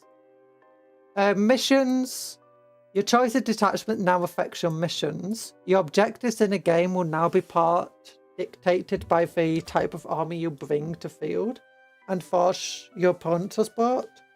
Missions that specialize in holding ground will be rewarded for doing so, while other forces that may be optimized for disrupting enemy plans or just killing lots of enemies will be rewarded for doing that too. Which is cool. You won't just necessarily go into battle and just be completely screwed over by a type of mission you're getting.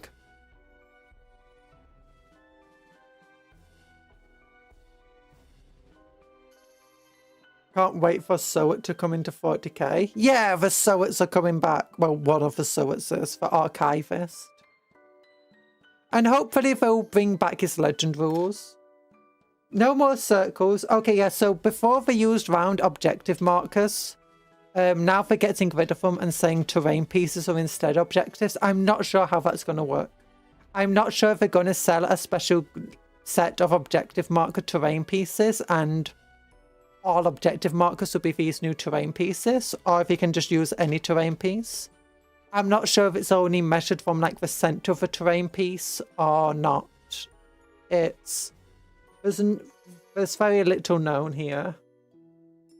But it's determined location of relics, fortifications, stuff like that. Keep Matt Ward away from the new Admech Codex. Is Matt Ward still up with 40k? It'll probably be for footprint, yeah. I think it's just got to be a terrain piece on the way they're talking about it. Yeah, I'm thinking they might just release a new set of plastic terrain objective markers. And, like, they're going to be the only official objective markers. I'm hoping that's not what they do, but it sounds like that might be what they do.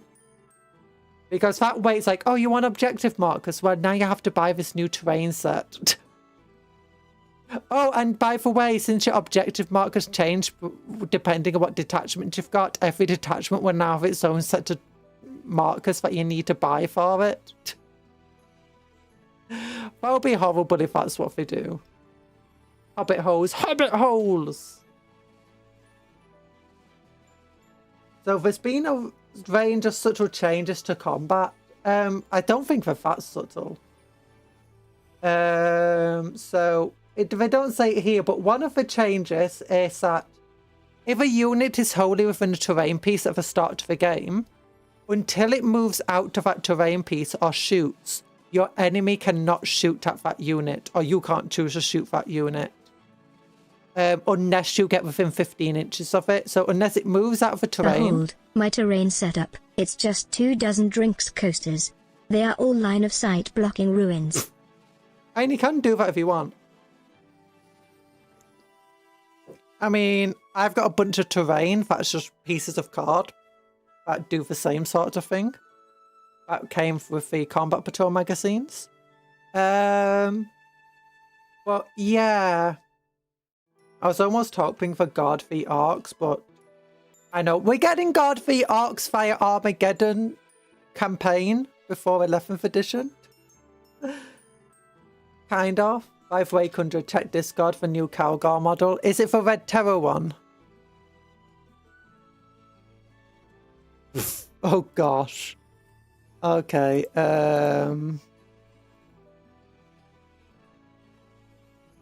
yeah, people have been...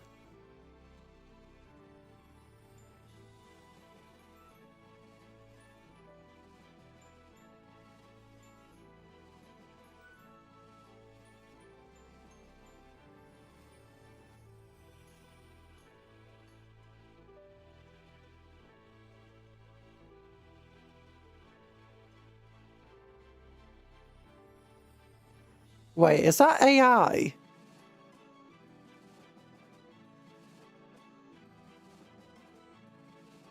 Might be AI. And where's the other one though?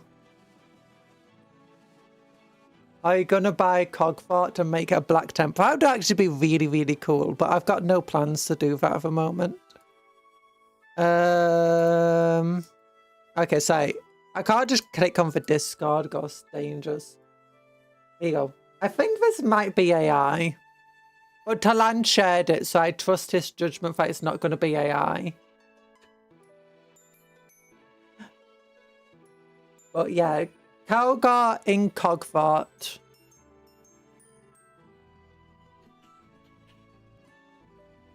Let's look. The wording is a bit blurred out, so it might be. Then we've got...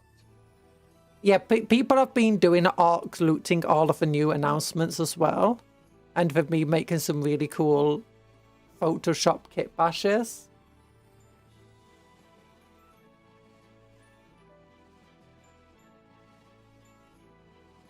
Which is really nice.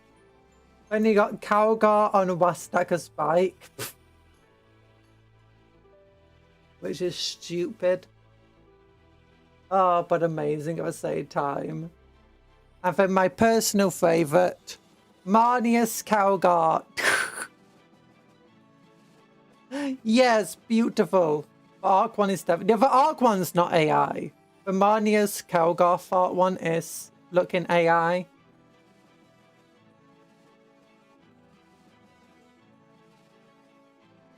But yeah, everyone lost their boot pack for Cogfart. The Cogfart is very nice. That's a red Calgar. Yeah, the red Calgar, the Calgar Terror. Oh yeah, so that's one of the rules for combat. Let's see, actually, did they do a thing where they went over the new rules? They want every game to feel like a compelling narrative. It goes beyond detachments for tailoring, missions you play. There'll also be changes to your characters. They no longer lose their best abilities when they're bodyguard. Oh yeah, that's a new cool thing. So any sort of thing that says when this model is leading a unit, it continues to count as leading a unit for the sake of those abilities. Oh, which is so important. It's so important. Your character doesn't suddenly become weaker afterwards. The Evo Circle objective markers is over. Eco terrain, it's now easy to hide units before they join the battle. Many units cannot be targeted until they themselves have shot or until the enemy has ventured very close, making them less vulnerable. Yeah, 15 inches was what they said. So yeah, which is going to be good. It's going to be very, very good for melee armies though. Because if your opponent just sets up their army in terrain pieces, you can't shoot at them. And then they can just run out of the terrain and, attack you. And you're going to have a hard time of, let's say, somebody... Actually, I'm not sure. I think if a unit gets within 15 inches, maybe your entire army can shoot at it, but I'm unsure. The new Lashrit Prime was setting that standard. They just changed it to this model unit has, dropping the when leading a unit. Yeah. They did that quite a bit with some of the Crucible characters, but not all of them. Not all of the abilities, sorry. It definitely seems to be moving away from that. Stratagems. Oh yeah, this is it. A unit cannot have multiple stratagems affecting it at once, or at least not the same multiple stratagems in the same phase. So it is possible you can use the multiple stratagems of the same unit in the same turn. So if you got a stratagem that lasts for like an entire turn, you can have that stratagem on from like in the shooting phase, then in the fighting phase, do another stratagem. But you can't do like a stratagem at the start of fight phase, then at the end. You have to choose one, and that's it. Which is pretty good. It definitely makes melee armies a lot weaker, but melee armies are getting benefited by the fact that your enemy can't shoot at you. Which once again makes going second a bit stronger. But the other thing is, I imagine that we're using the Maelstrom rules. Because the Maelstrom rules included that thing where every single army has units that can't really be shot at unless you're within 18 inches of them.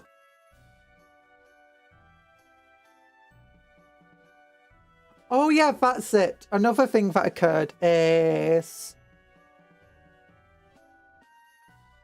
there's been small tweaks to melee, including the order of piling consideration moves. We are slowly returning to character auras, blessed be Omnisire, changer of ways, and greater hive mind. Yeah.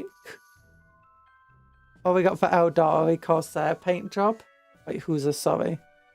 Did they fix that warrior bioform onslaught detachment for the Lash Prime? Its own detachments excludes its on. I don't know if they have yet.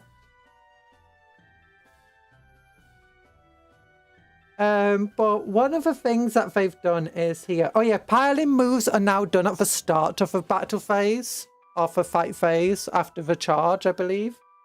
And consolidation is done at the end. The order of activation has also changed for balance for fights first. I believe you, per turn player, now chooses which fights first unit actually fights first. So this means if you charge into an enemy that has the fights first ability, your unit takes priority over it. Or you can have your unit take priority over it. You still take turns, so if your enemy has multiple fights first units, some of their fights first units will still fight before your units. But you will get to which one goes first at the phase start.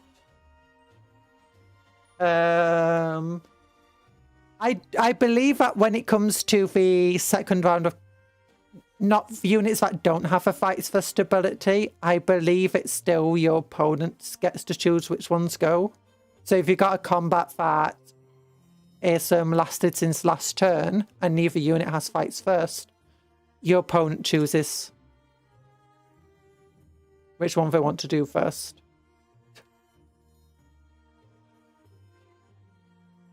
So yeah, combat focused armies will get a couple of bonuses that open up options for aggressive plays.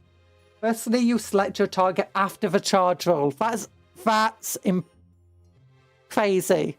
So first you roll the dice and then you see if there's any targets in range of your charge. So that means if you roll a double 6, you might want to charge at a thing that's really far away that you wouldn't have targeted. Or if it's a unit that would have been like within 6 inches and you got another unit within 4 inches and you only roll 5 inches, you can choose to charge the one that's 4 inches away rather than the one that's 6 inches and just fail your charge. Obviously, if there's nobody in range, you still fail to charge anyway, but still. Secondly, in some circumstances, units can disembark from transports directly into combat, but if they do so, they count as battle shocked. And they don't get to charge. They just walk straight out and count as battle shocked. So you can't use a stratagem on them when they exit the vehicle. So yeah. But that's cool. Also, for changing the app, they're now doing more support for a lot more languages. And I'm hoping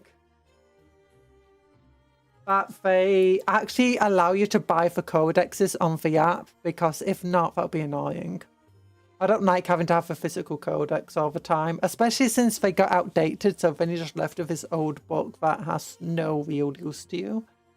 I suppose to get 5+ Invulnerable War excludes it, because that unit didn't exist when it was written, yeah.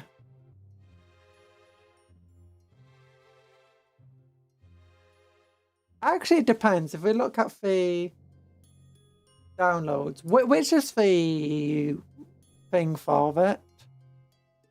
Bioform Onslaught. Faction Packs, Tyranids. Is Bioform Onslaught one in here? Yeah, okay, so it's page 4. Tyranid Warriors and Winged Tyranid Pipe. Yeah, it literally legitimately says the unit names, not the warrior keyword. So if we go up here,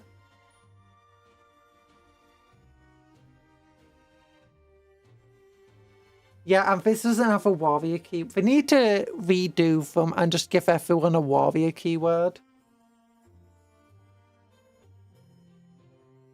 Let's look to see if this thing has done it. Warrior Bioform Onslaught. No, they've not updated the erector for it.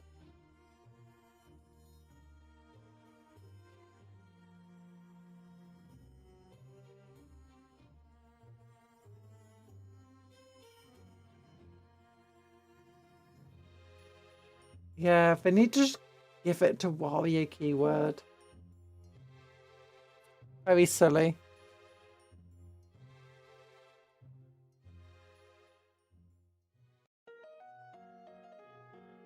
But yeah, so that's all the new stuff anyway.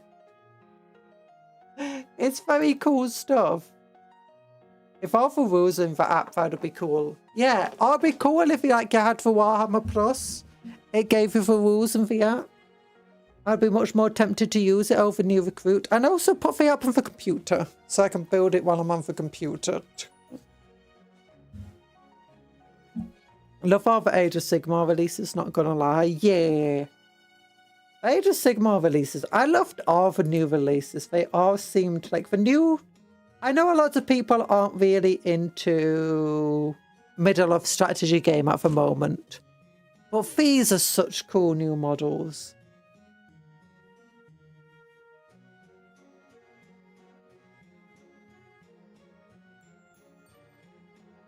The new Skaven stuff is amazing. I absolutely adored the new... I was ready to shout. It was 1 in the morning. I was ready to shout about Red Terror. I really love the Spectre team. They got so much kit bash potential into other, you know, regiments.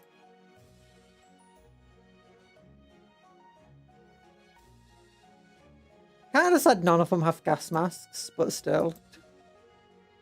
Oh, I absolutely love the missile launcher dude over here. Adore it.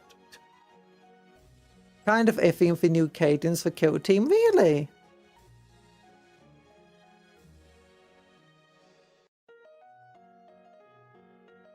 I obviously, I think the star of the show was a Cogfort, but Age of Sigmar really needed something like the Cogfort to try and, you know, help bring people into it.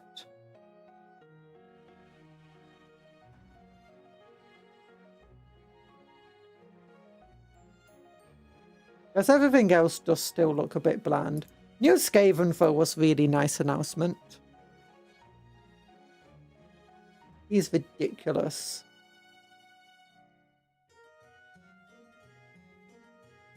We keep getting Cadians, but I don't think the Cadian kill team's bad. Like, this is... As I said, it's very easy to kit bash into anything else. Like, there's very little of this that actually is for Cadian, like. The only Cadian bits here is his head. And... that head. And that's it. They're the only strikingly Cadian bits. In fact, even some of these bits feel much more like Talon Desert Raiders. Like, paint these guys in Desert Raider colours. And if there's more of these heads... and these hooded heads here, it literally just becomes Talon Desert Raiders. You can easily use these as Catagen as well.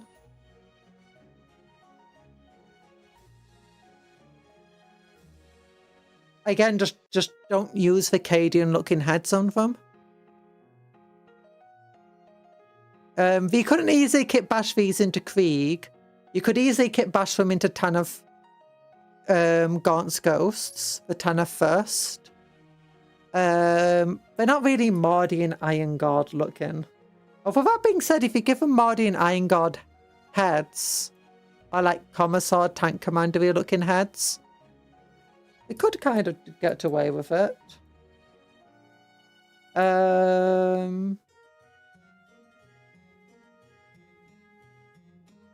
I've also seen people showing like the Steel Legion heads on these guys, and I was like, yeah, if I could work with Steel Legion heads. I think the lack of the shoulder pads and like, you know, elbow pads and stuff just help them just feel less uniquely Cadian and just more generic. I guess they don't look too Catachan since they are actually wearing proper shirts and jackets. If they were Catachan, they wouldn't.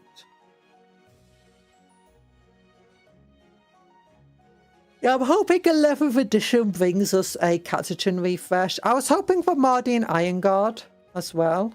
Oops. Keep doing that. And instead, the thing we thought might be Mardy and Iron Guard turned out to be Commissar Graves over here. Like, there's the patch that the dude was wearing on his jacket. Eshin, my beloved. Eshin, my beloved. Yeah. They need a big old knife. Yeah, they do need big old knives to be, Catachan. But yeah, I really like the fact that the Night Runners can be built as Gutter Runners or Night Runners.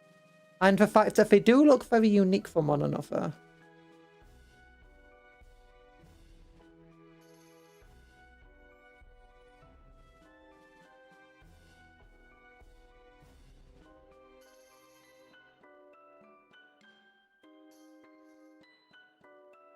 I was about to say, are we sure that is actually the case? Because they've got the tactical rock here looks identical to that tactical rock.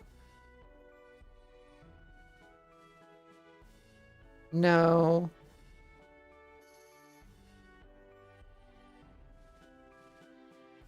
That tactical rock looks like that tactical rock. Pretty certain. Oh, that tactical rock is the same as that tactical rock, and that tactical rock is the same as that tactical rock. We're sure? Maybe not, actually. No, it's not. It's not the same.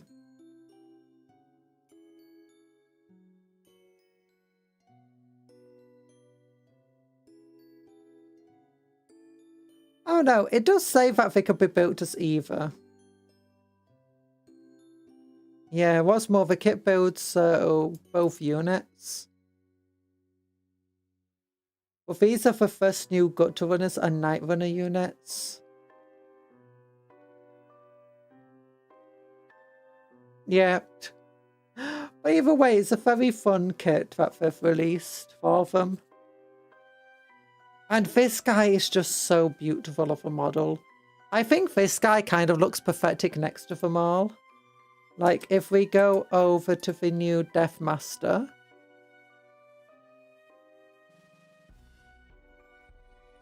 Yeah, we're hoping 11th edition definitely brings a Catachin refresh. I was hoping that with the starter set we might see a Catachin refresh, but as always, people were saying it was Space Marines. Are very correct. Be nice if it wasn't. Oops. Why did I do that? Why did I go to Mechanicus? I meant to go to... I mean, Mechanicus is just for Skaven of 40k. Chaos, Skaven.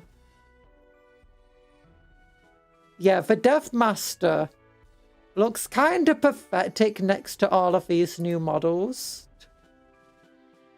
Like, he looks cool, but as soon as you put him next to these cool guys, it's like...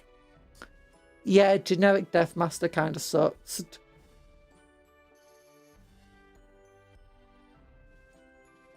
Oh my gosh, look at all the Vermin Lord stuff. Now the Skaven just need new Plague Monks and a new Warp Lightning. Oh no, that is a new one, isn't it? Is it Plague Car Catapult a new one? Is that still for old model? No, it might be a new one actually. Doomwheel is still using for old model, I think. Storm Fiend, yeah, Claw Lord is new. Then you also need, yeah, he is the old Night Runners. Oh my gosh, look at these dudes. Look at the giant hands. What do you think is cooler? These guys or these guys? I mean, the hard ones are very hard to beat. The old ones are very hard to beat. The hard ones are very old to beat. The Death Master is awesome, but these guys are even more awesome. Best models of the spells, it's true. Calling mechanics as a Skaven of 40k sounds so insulting, yet it's true. It is true. You even have Warp Plotted Sales and stuff. Clan Rats. The Clan Rats are new models.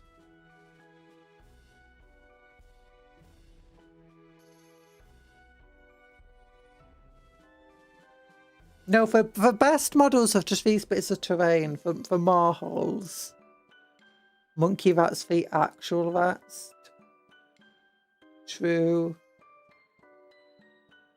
Plague Priest things. Yeah, they need to get a new Plague Furnace and Screaming Bell. Not as desperate, because they're both from the Fantasy Days. The Plague Rats are also from the Fantasy Days. You can see they're definitely designed to be, you know, regimented up. Which never felt right for Skaven.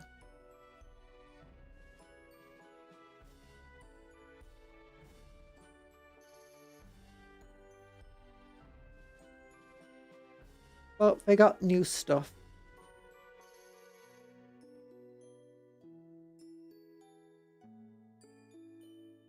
Yeah, this can build the Warp Lightning Cannon. Maybe it isn't a new model. Maybe it is just the old model. From back in Fantasy times. I know it was like one of the last new models that Skaven got was a Doomwheel and new Warp Lightning Cannon.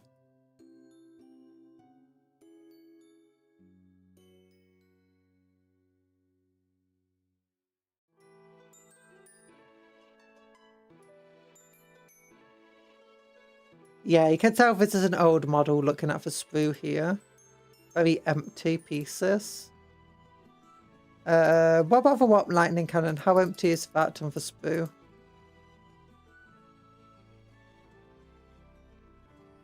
Wait, it doesn't show the sprue here. What about with the plague claw catapult?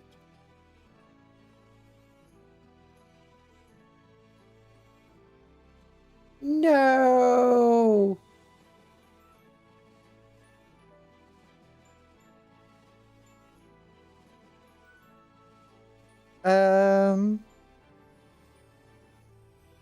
Yeah, I think this is quite an old model too. Not as old.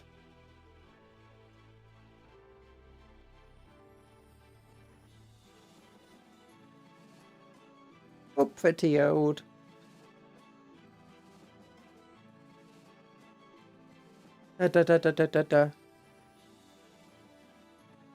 Glory to the cogs. Glory to the cogs. Glory to the cogs. Rats IRL are pretty cool. Rats IRL are pretty cool. I mean, as long as it's not a wild rat. Wild rats can be pretty dangerous. If you've ever seen a well taken care of clean rat though, there's a chance that it's just a pet rat, especially if it's fine around humans. In which case you should probably take it to a vet, because a lot of pet rats will also be chipped like cats are. Yeah, I like the spells. Look at the rats. Bloody rats! Rats! Adorable.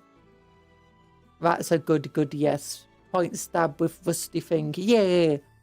Pet rats are just chaos potatoes. Pet rats are adorable. I always get sad at, do you know, for white mice that they have, do you know, for reptiles at pet stores. It's like, no! Don't be feeding for... Oh, I always get sad about that. I hope Abomination is also a fantasy model. From before Age of Sigmar was a thing. Look at all the gaps on this sprue. I don't even think it's that old. Like when we were looking at the Demon Juggernauts, I think the Demon Juggernauts are younger than the Hellpit Abomination and stuff. Yeah, for some reason the sprue for them is so much more closed in. Compact. Less gaps on it.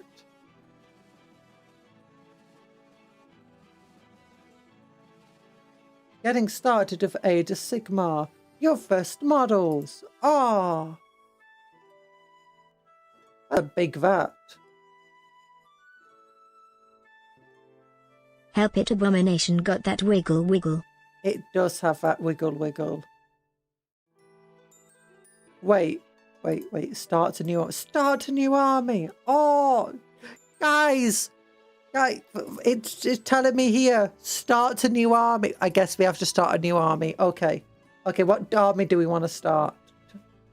Okay. I've got Mechanicus, so that's not a new army.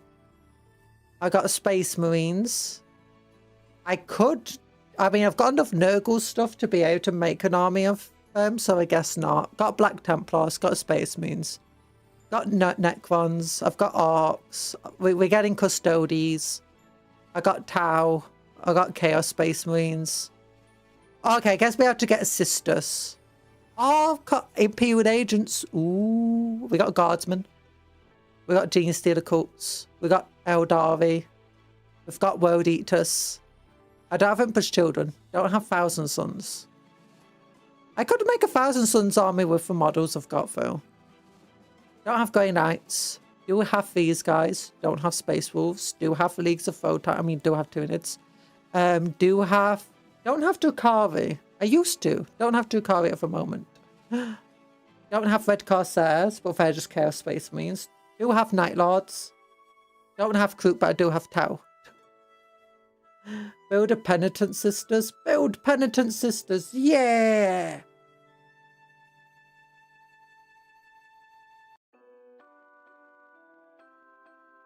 Where are they? Oh, the new Sisters Combat Patrol looks really good though. I kind of prefer it to the current Combat Patrol. In part because of why am I clicking that one? It's this one.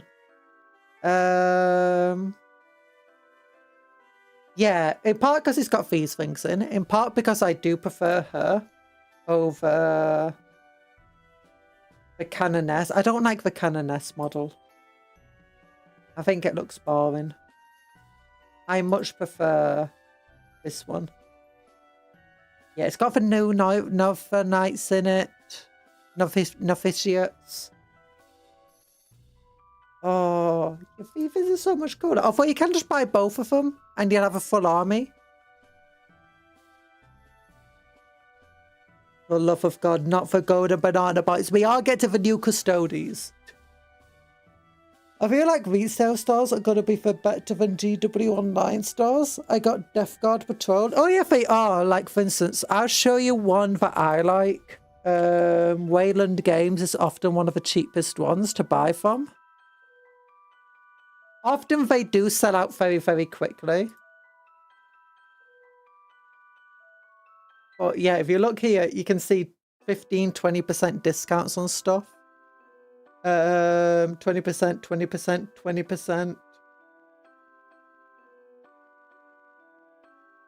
20%. They do this purpose so that go over here, starter sets. Combat Patrol, yeah, £84, £84. £84. This is purposeful.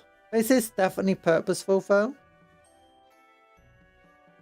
Because Games Workshop wants you to buy from these stores. They don't care about selling to you directly that much. They want other shops to have their stock in, and they want people to want to buy from those other shops.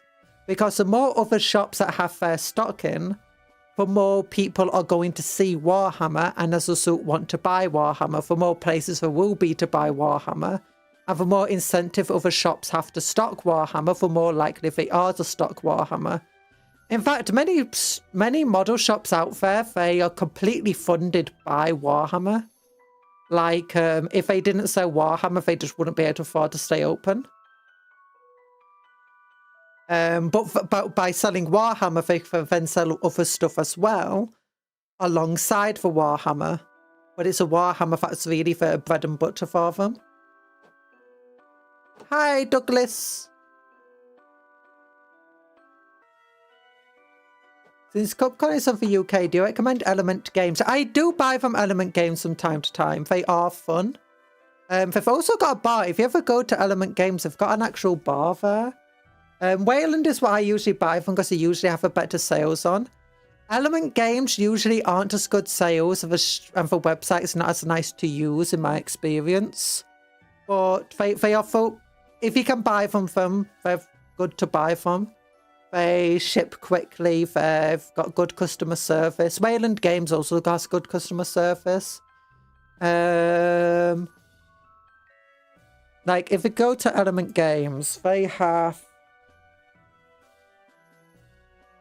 They're an absolutely massive store. Like, their physical store is huge. They do massive game days and everything. I've not been to Element Games, although I do want to. But as I said, they don't often have as good sales on as Wayland Games does. But they do have one cool thing that I do like from them. If I just open them up here.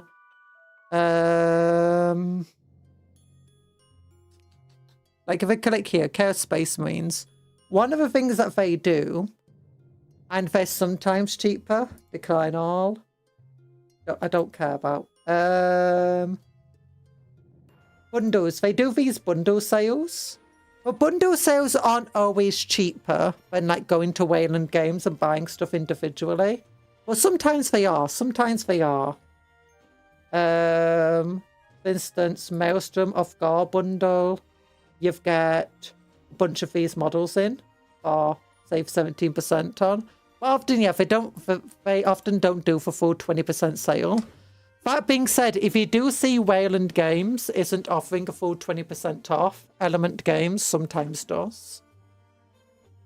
Yeah, they got a bar to have drinks at. Like, if we can find them. Like, here we go. Element Games team, Element Games over here. Like we've got this thing here, like giant place where you can play. And look here, a bar. Amazing. I love Element Games. They're really good for sales and stuff. Oops, don't show the map because I don't have location open, but still don't want to risk showing that.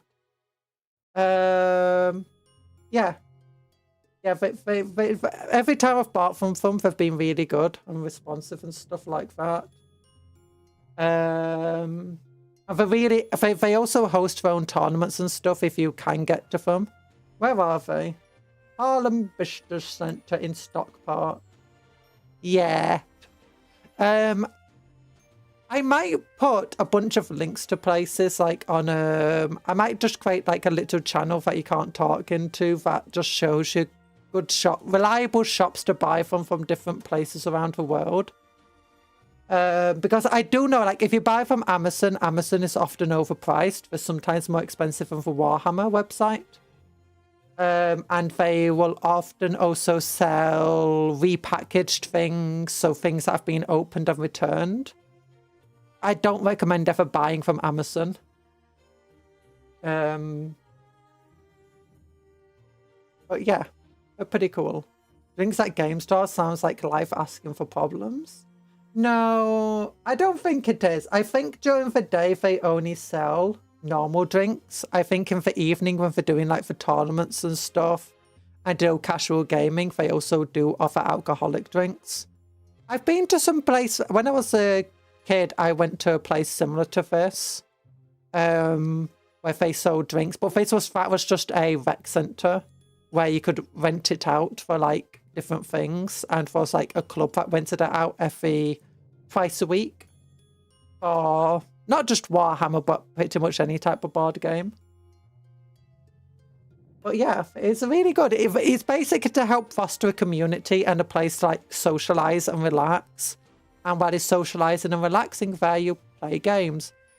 Games Workshop stores also used to do stuff like that. I remember going to one of the Games Workshop stores near me, and they'll often host game nights. And in the game nights, they'll often have food and drink. And there's like a person who would sometimes like come to sell food and drink. They had to stop the drink after an incident one time, but yeah.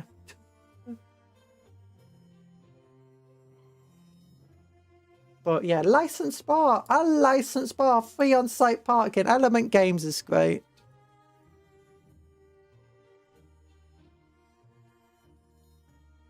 So yeah. By the way, can you look at the Canones kit? Yeah, we can look at the Canones kit. Warhammer 40k. I think it's monopose, but I'm not sure. So let's go. Is it monopose? I like the Paladin kit. Paladin kit. Wait, here we go. Canones. Canones is... Oh no, it's not. It's got multiple options. Okay, actually, I do like the Canones kit. I never knew it had multiple options.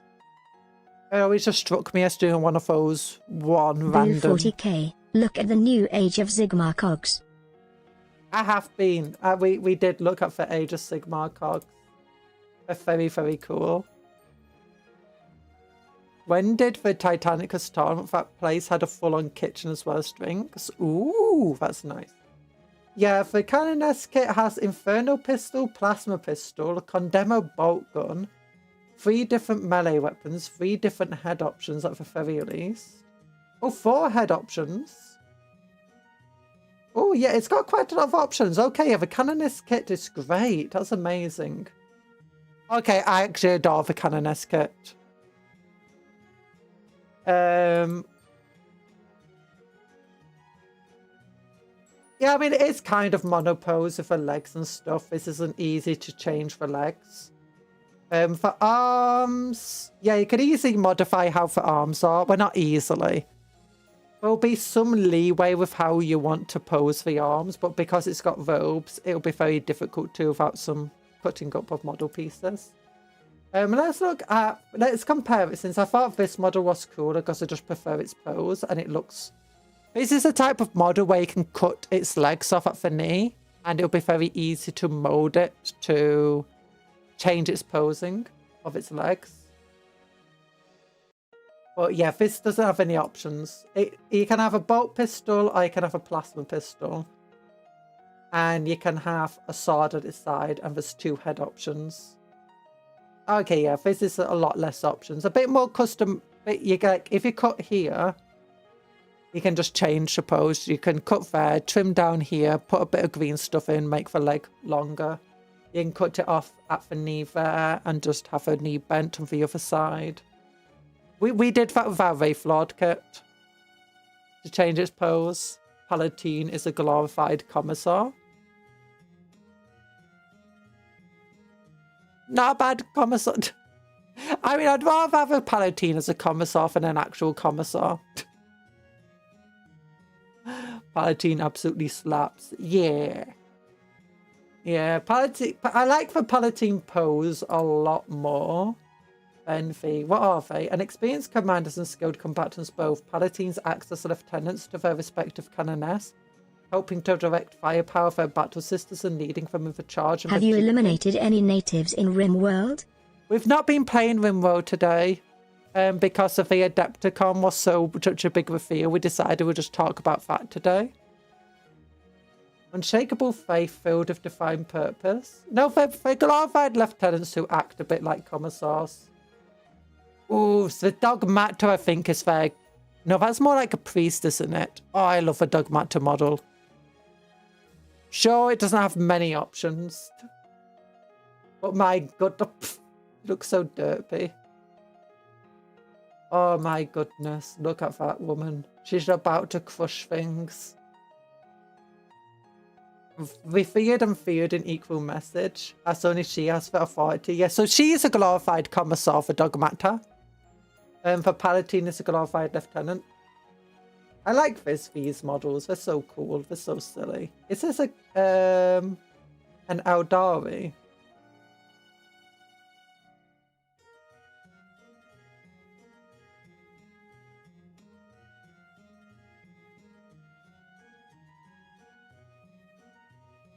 Yeah, Harlequin Warrior for Laughing God. That's a cool model. A cool set of models. Oh, they have some of the coolest characters to the Sisters of Battle. Like, look at these things. Look at this blooming. It's beautiful. Okay, but her head looks a bit silly. No, it looks cooler. Hello, Night Parade. So Palatine gets a commissar, Weapons of the Dogmata gets the rules. Yeah. Imagifier. No, so would you rather be hit by a bolt pistol or by this giant mace? The Saint's Procession model. Yeah, also, I love this one. Like, look at this woman with a giant rockets and everything. Oh, I wish it was zoomed in here. Oh, look at that shielded bolt gun. Oh. I like how they've got their heads just out in the open. Like, all that cool armor and just head out in the open. And the arms are, I guess. And then look at the Hospitaller over here. Oh, she's so amazing.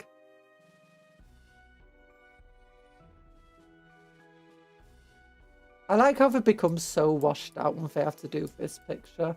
I think it's because the other one's just photoshopped to look nicer. Oh. Such a cool model. They have some of the best characters, and the Castigator's amazing too. Okay, don't like the dialogues. Oh, well, let's actually look at the model. Because I was surprised by the other model having so many options. Okay, no options, that sucks. Oh yeah, and here, look, the Triumph of St. Kathleen. Yeah, oh, this is a beautiful model. This looks like it will snap so much. Like, all of those cherubs are gonna break off. Try and transport this for more than 5 seconds. This is a display piece if I've ever seen one.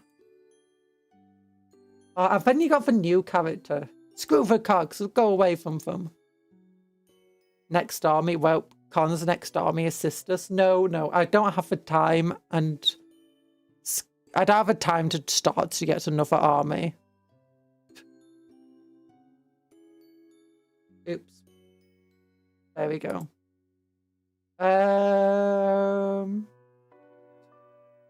What was it? Oh yeah, the new Sisters of Battle character here as well. Honestly, this is what... It would be an amazing display model, if it wasn't so beastly in the rules department. Is it? Is it really good in rules? I'm not surprised it's good in rules. But yeah, this is a really amazing model too. But honestly, the way that the Sisters of Battle characters are, should be the way the Inquisitors are. There should be a lot of models of Inquisitors, and they should all be super ostentatious. Like, look at the Inquisitors should be as ostentatious as this. There needs to be Inquisitors in Terminator armor, Inquisitors in Carapace armor, Inquisitors in Power armor, Inquisitors in Artificer armor, Inquisitors with Jump Pack, Inquisitors with Teleport to Xeno Inquisitors, Inquisitors on giant thrones, Inquisitors on flying ships, and in vehicles and giant war suits. This is the way Inquisitors need to be. Just simple as. Oh. Also, here's... Do you know the, Sanguinian Guard at home? Or more accurately, the Sanguinian Guard, what if the people want a Sanguinian Guard? Space Marines, Blood Angels... Do you think they're going to use 11th edition to give Blood Angels new Sanguinary Guard, sorry? I don't think these models are bad. I don't think the posing is a bit meh on them. Like, I think they can easily be fixed just by building them slightly different.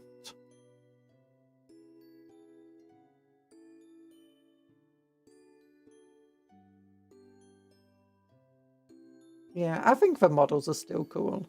Well, let's look at the cog thoughts then. Oops. Capcom thinks GW cares that much for non-Space Marine factions. I mean, they care that much about the Sisters of Battle faction. Yeah, the cog thought is amazing. I can see people in 40k putting this down in place of Knights. And in place of things like Defilers. I can definitely see an Iron Warrior player going, screw the Defiler. This is the cooler. Like, this looks like the front of a Defiler. Like, can we find the new Defiler? Oops.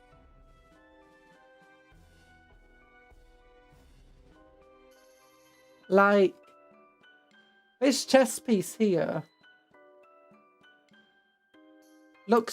reminds me just way too much of this thing. I just put a bunch of chaosy stuff on it and chaos guns. Oh, but it's amazing.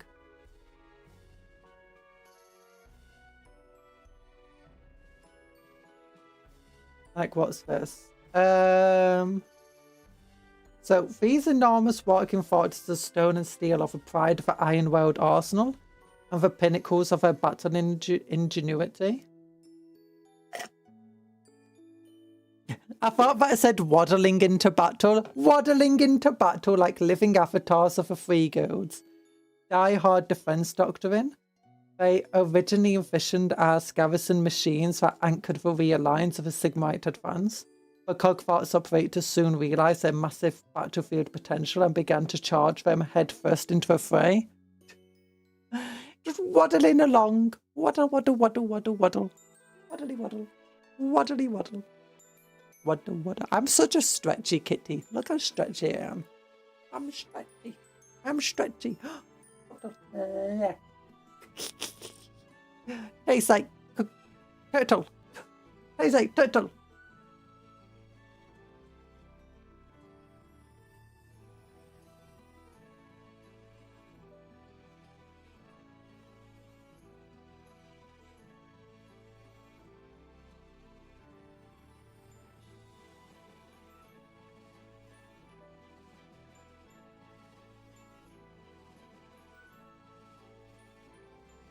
Okay, I'm just checking something.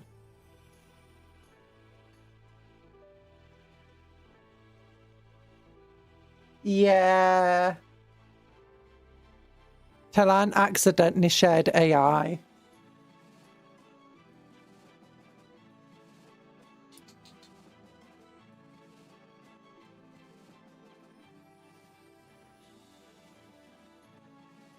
Big stretch. Big stretch. Talan is AI. Oh, oh, oh. Stop. Yeah. If you ever see, like, suddenly I have, like, I do this. That's just because it brings Cuptle in and out. And the same goes if, like, when I get turned into a banana, I press the number 4 and it eats a banana. It's just my hotkeys. No, not Cupworm. I've seen people joking that this is Howl's moving castle if he ended up in Age of Sigmar. It is Howl's moving castle. Howl's moving castle at home.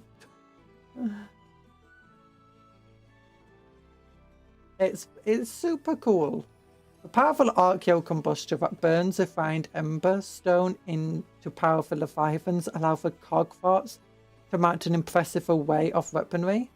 Cannonade cogforts are fitted with gigantic godbreaker cannons on their parapets, in addition to a battery of other gunpowder weapons. While those known as Conqueror cogforts trade their arsenal for a terrifying Realm Scorcher flame cannon and enough eternal space to carry a unit of infantry into battle. I can also see this being used in place of, like, you know, I could see conversions of this for things like Rogodons in Imperial Guardsmen and Chimeras and stuff. Like, imagine just replacing the legs with some wheels or some tracks, having cutting off, like, the top part. I like all the Grenadier kit and the Wizard and the terrain and the heroes and the... You like all of it. 11th edition, here we go. Me liking new Photon guy with the arc head. Yay! Oh, it's a high value MC. Yeah, all of the new Age of Sigmar stuff's pretty cool. But I'm still not a big fan of the head. I'm not a big fan of this guy. I think a head replacement might be good and just painting him more red. Not a big fan of their helmets. Although I do really like these guys. If I was to get into Age of Sigmar, I'd probably use, like, spare helmets and heads from these types of kits and replace these heads. Do steam tags still exist in Age of Sigmar? I don't think so at the moment.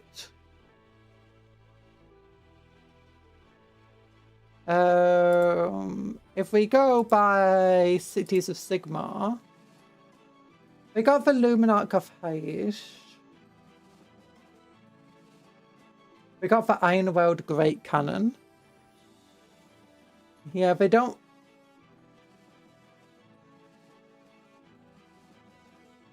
Wait, they've updated it. While we've been looking, where's all the Dark Elf stuff? The Dark Elf stuff has disappeared.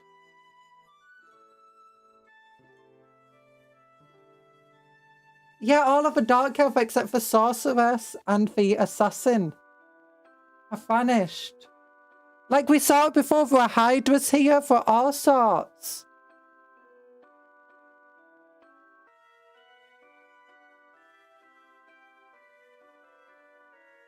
Yeah, it's a new named character. Yeah, Siphonian Birds, Berserker holding an arc head. Yeah.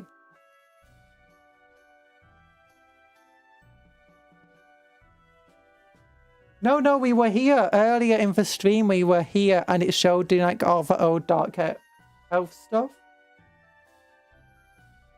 That's where it's always been. Like, there's no Dark Elves here.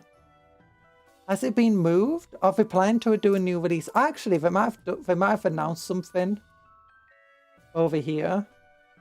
Any latest news yet? Okay, some new news. Daughters of Cain. New artwork. Oh gosh, I don't know how much of this is going to be YouTube friendly. That's cool artwork. Chronicles of Ruin, War and Renewal. Oh yeah, new story for the Sylvaneth.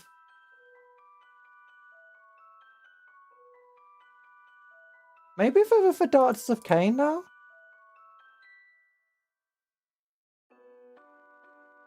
No. We've just gotten rid of them. Ah.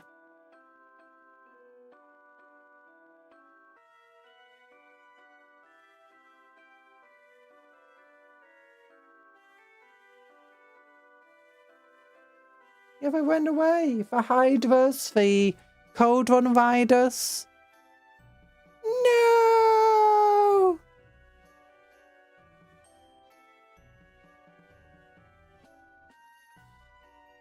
Oh gosh, the Guild Marshal and Envoy.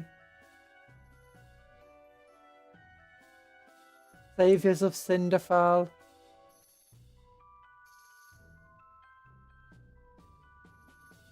Look at the dogs. Look at the wild corpse hunters. They're amazing. They got doggos. They got doggos. Doggos! These would be great Arbites on doing like a feudal world.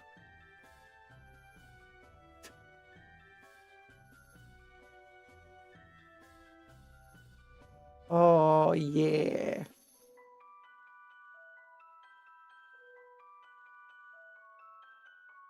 I can't remember why I came here. Yeah, there's no steam tank here anyway.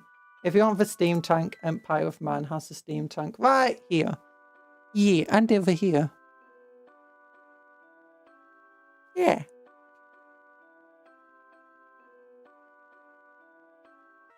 £54. Cupcake can say our tongue out. Ah. Yeah, there's nothing in the old world for the Dark Elves.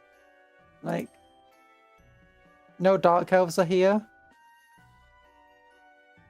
Let's look. If we type in Hydra, can we still find them? Because sometimes they do this. No, it just gives us a bunch of them. No!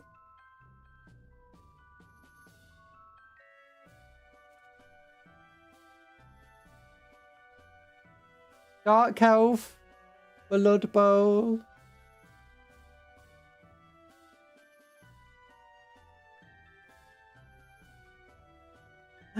No! Just Dark Angels instead. Cold One. I had Cold One Riders, right? No. No! They completely removed them.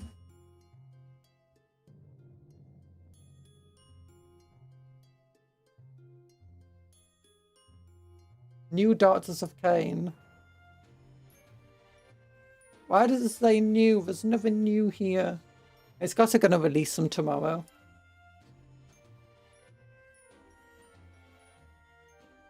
I don't know why they've removed everything except for Sorceress.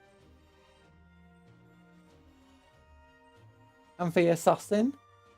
I mean, maybe the Assassin, it doesn't typically look human, but Sorceress is, it's definitely a Dark Elf with those ears.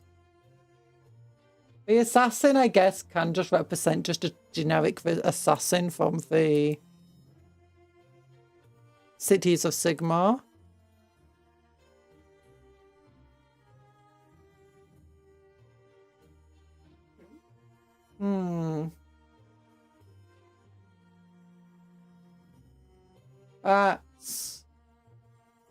That's sad. Over 1,500 online-only items. Click. Classic Arc Boys! We've still not sold this surprise. If this is because the art here is just worse than the art of the actual book. Of a generic one. Support weapon platform. Death Dread. Death Dreads are so cool.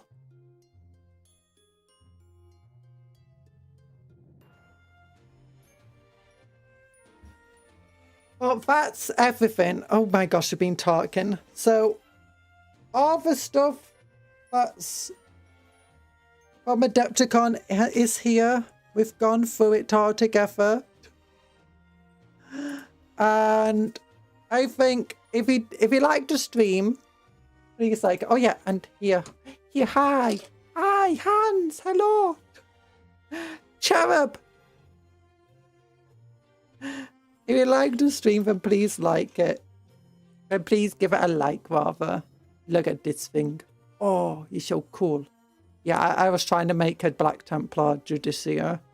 Trying to get that thing off is very difficult. Trying to get rid of a Dark Angel symbol. But yeah, I made the World Eaters. Oh gosh, my tummy is really bad right now.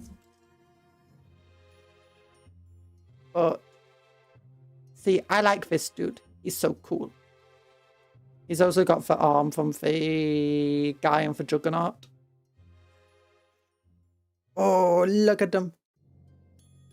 These guys are relatively fun. I like how aggressive they feel. Like, even when they're just, like, stood still. They still feel so angry and deadly and rage-filled.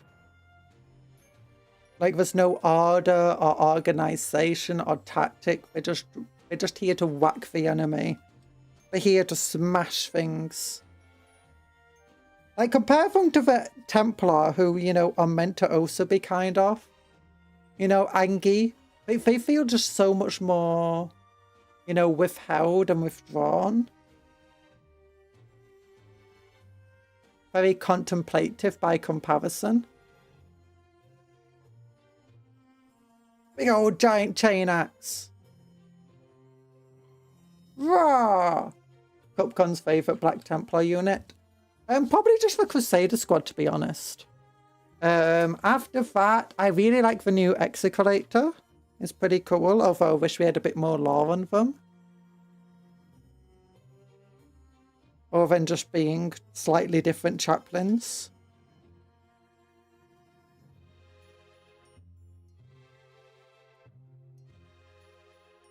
Yeah. I like that sword. What's your faff hero? I don't know. Oh wait, what's this? Show.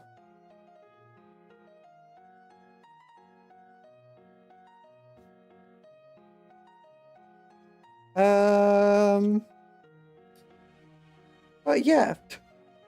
World Eater units are pretty fun. Also, they're surprisingly big models. Like, I didn't really expect them to be almost as tall as actual Primaris Marines. They're not much shorter. I mean, the pistols are much tinier.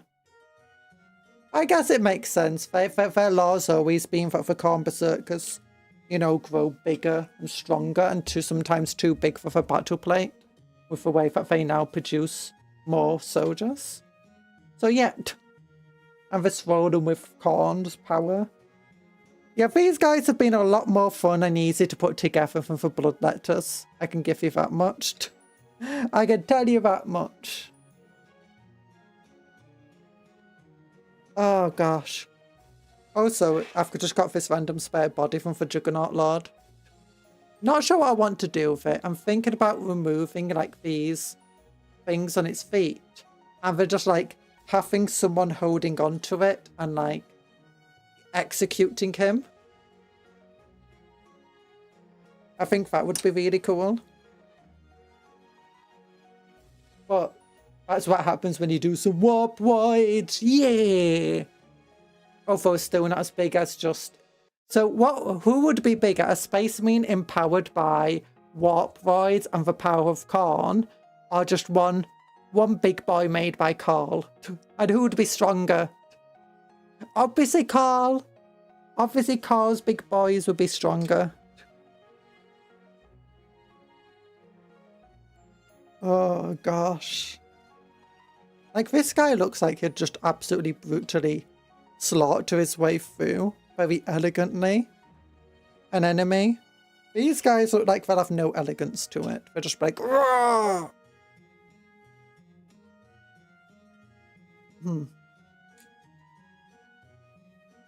Karate chop up action.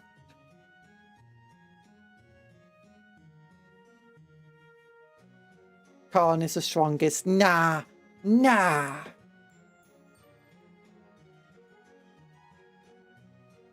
Khan's not the strongest. You know who is the strongest? Joe.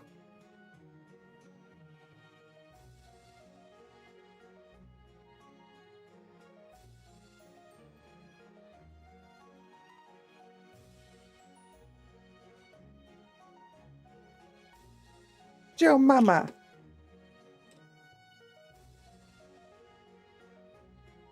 Do do do do do do do do do.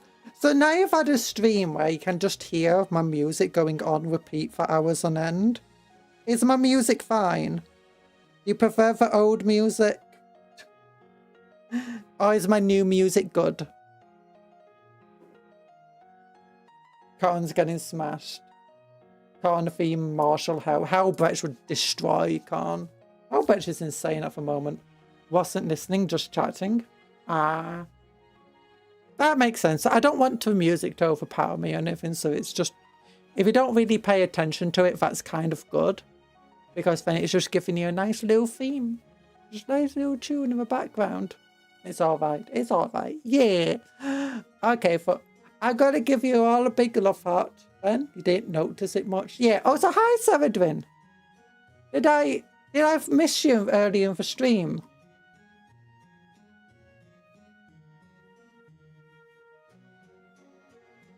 I'm scrolling through chat. T, T, C, C, C, C, C.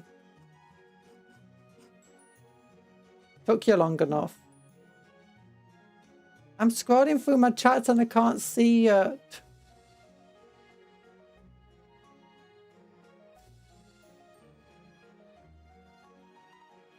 Oh, there you are! You turned me into a cat. I missed you there.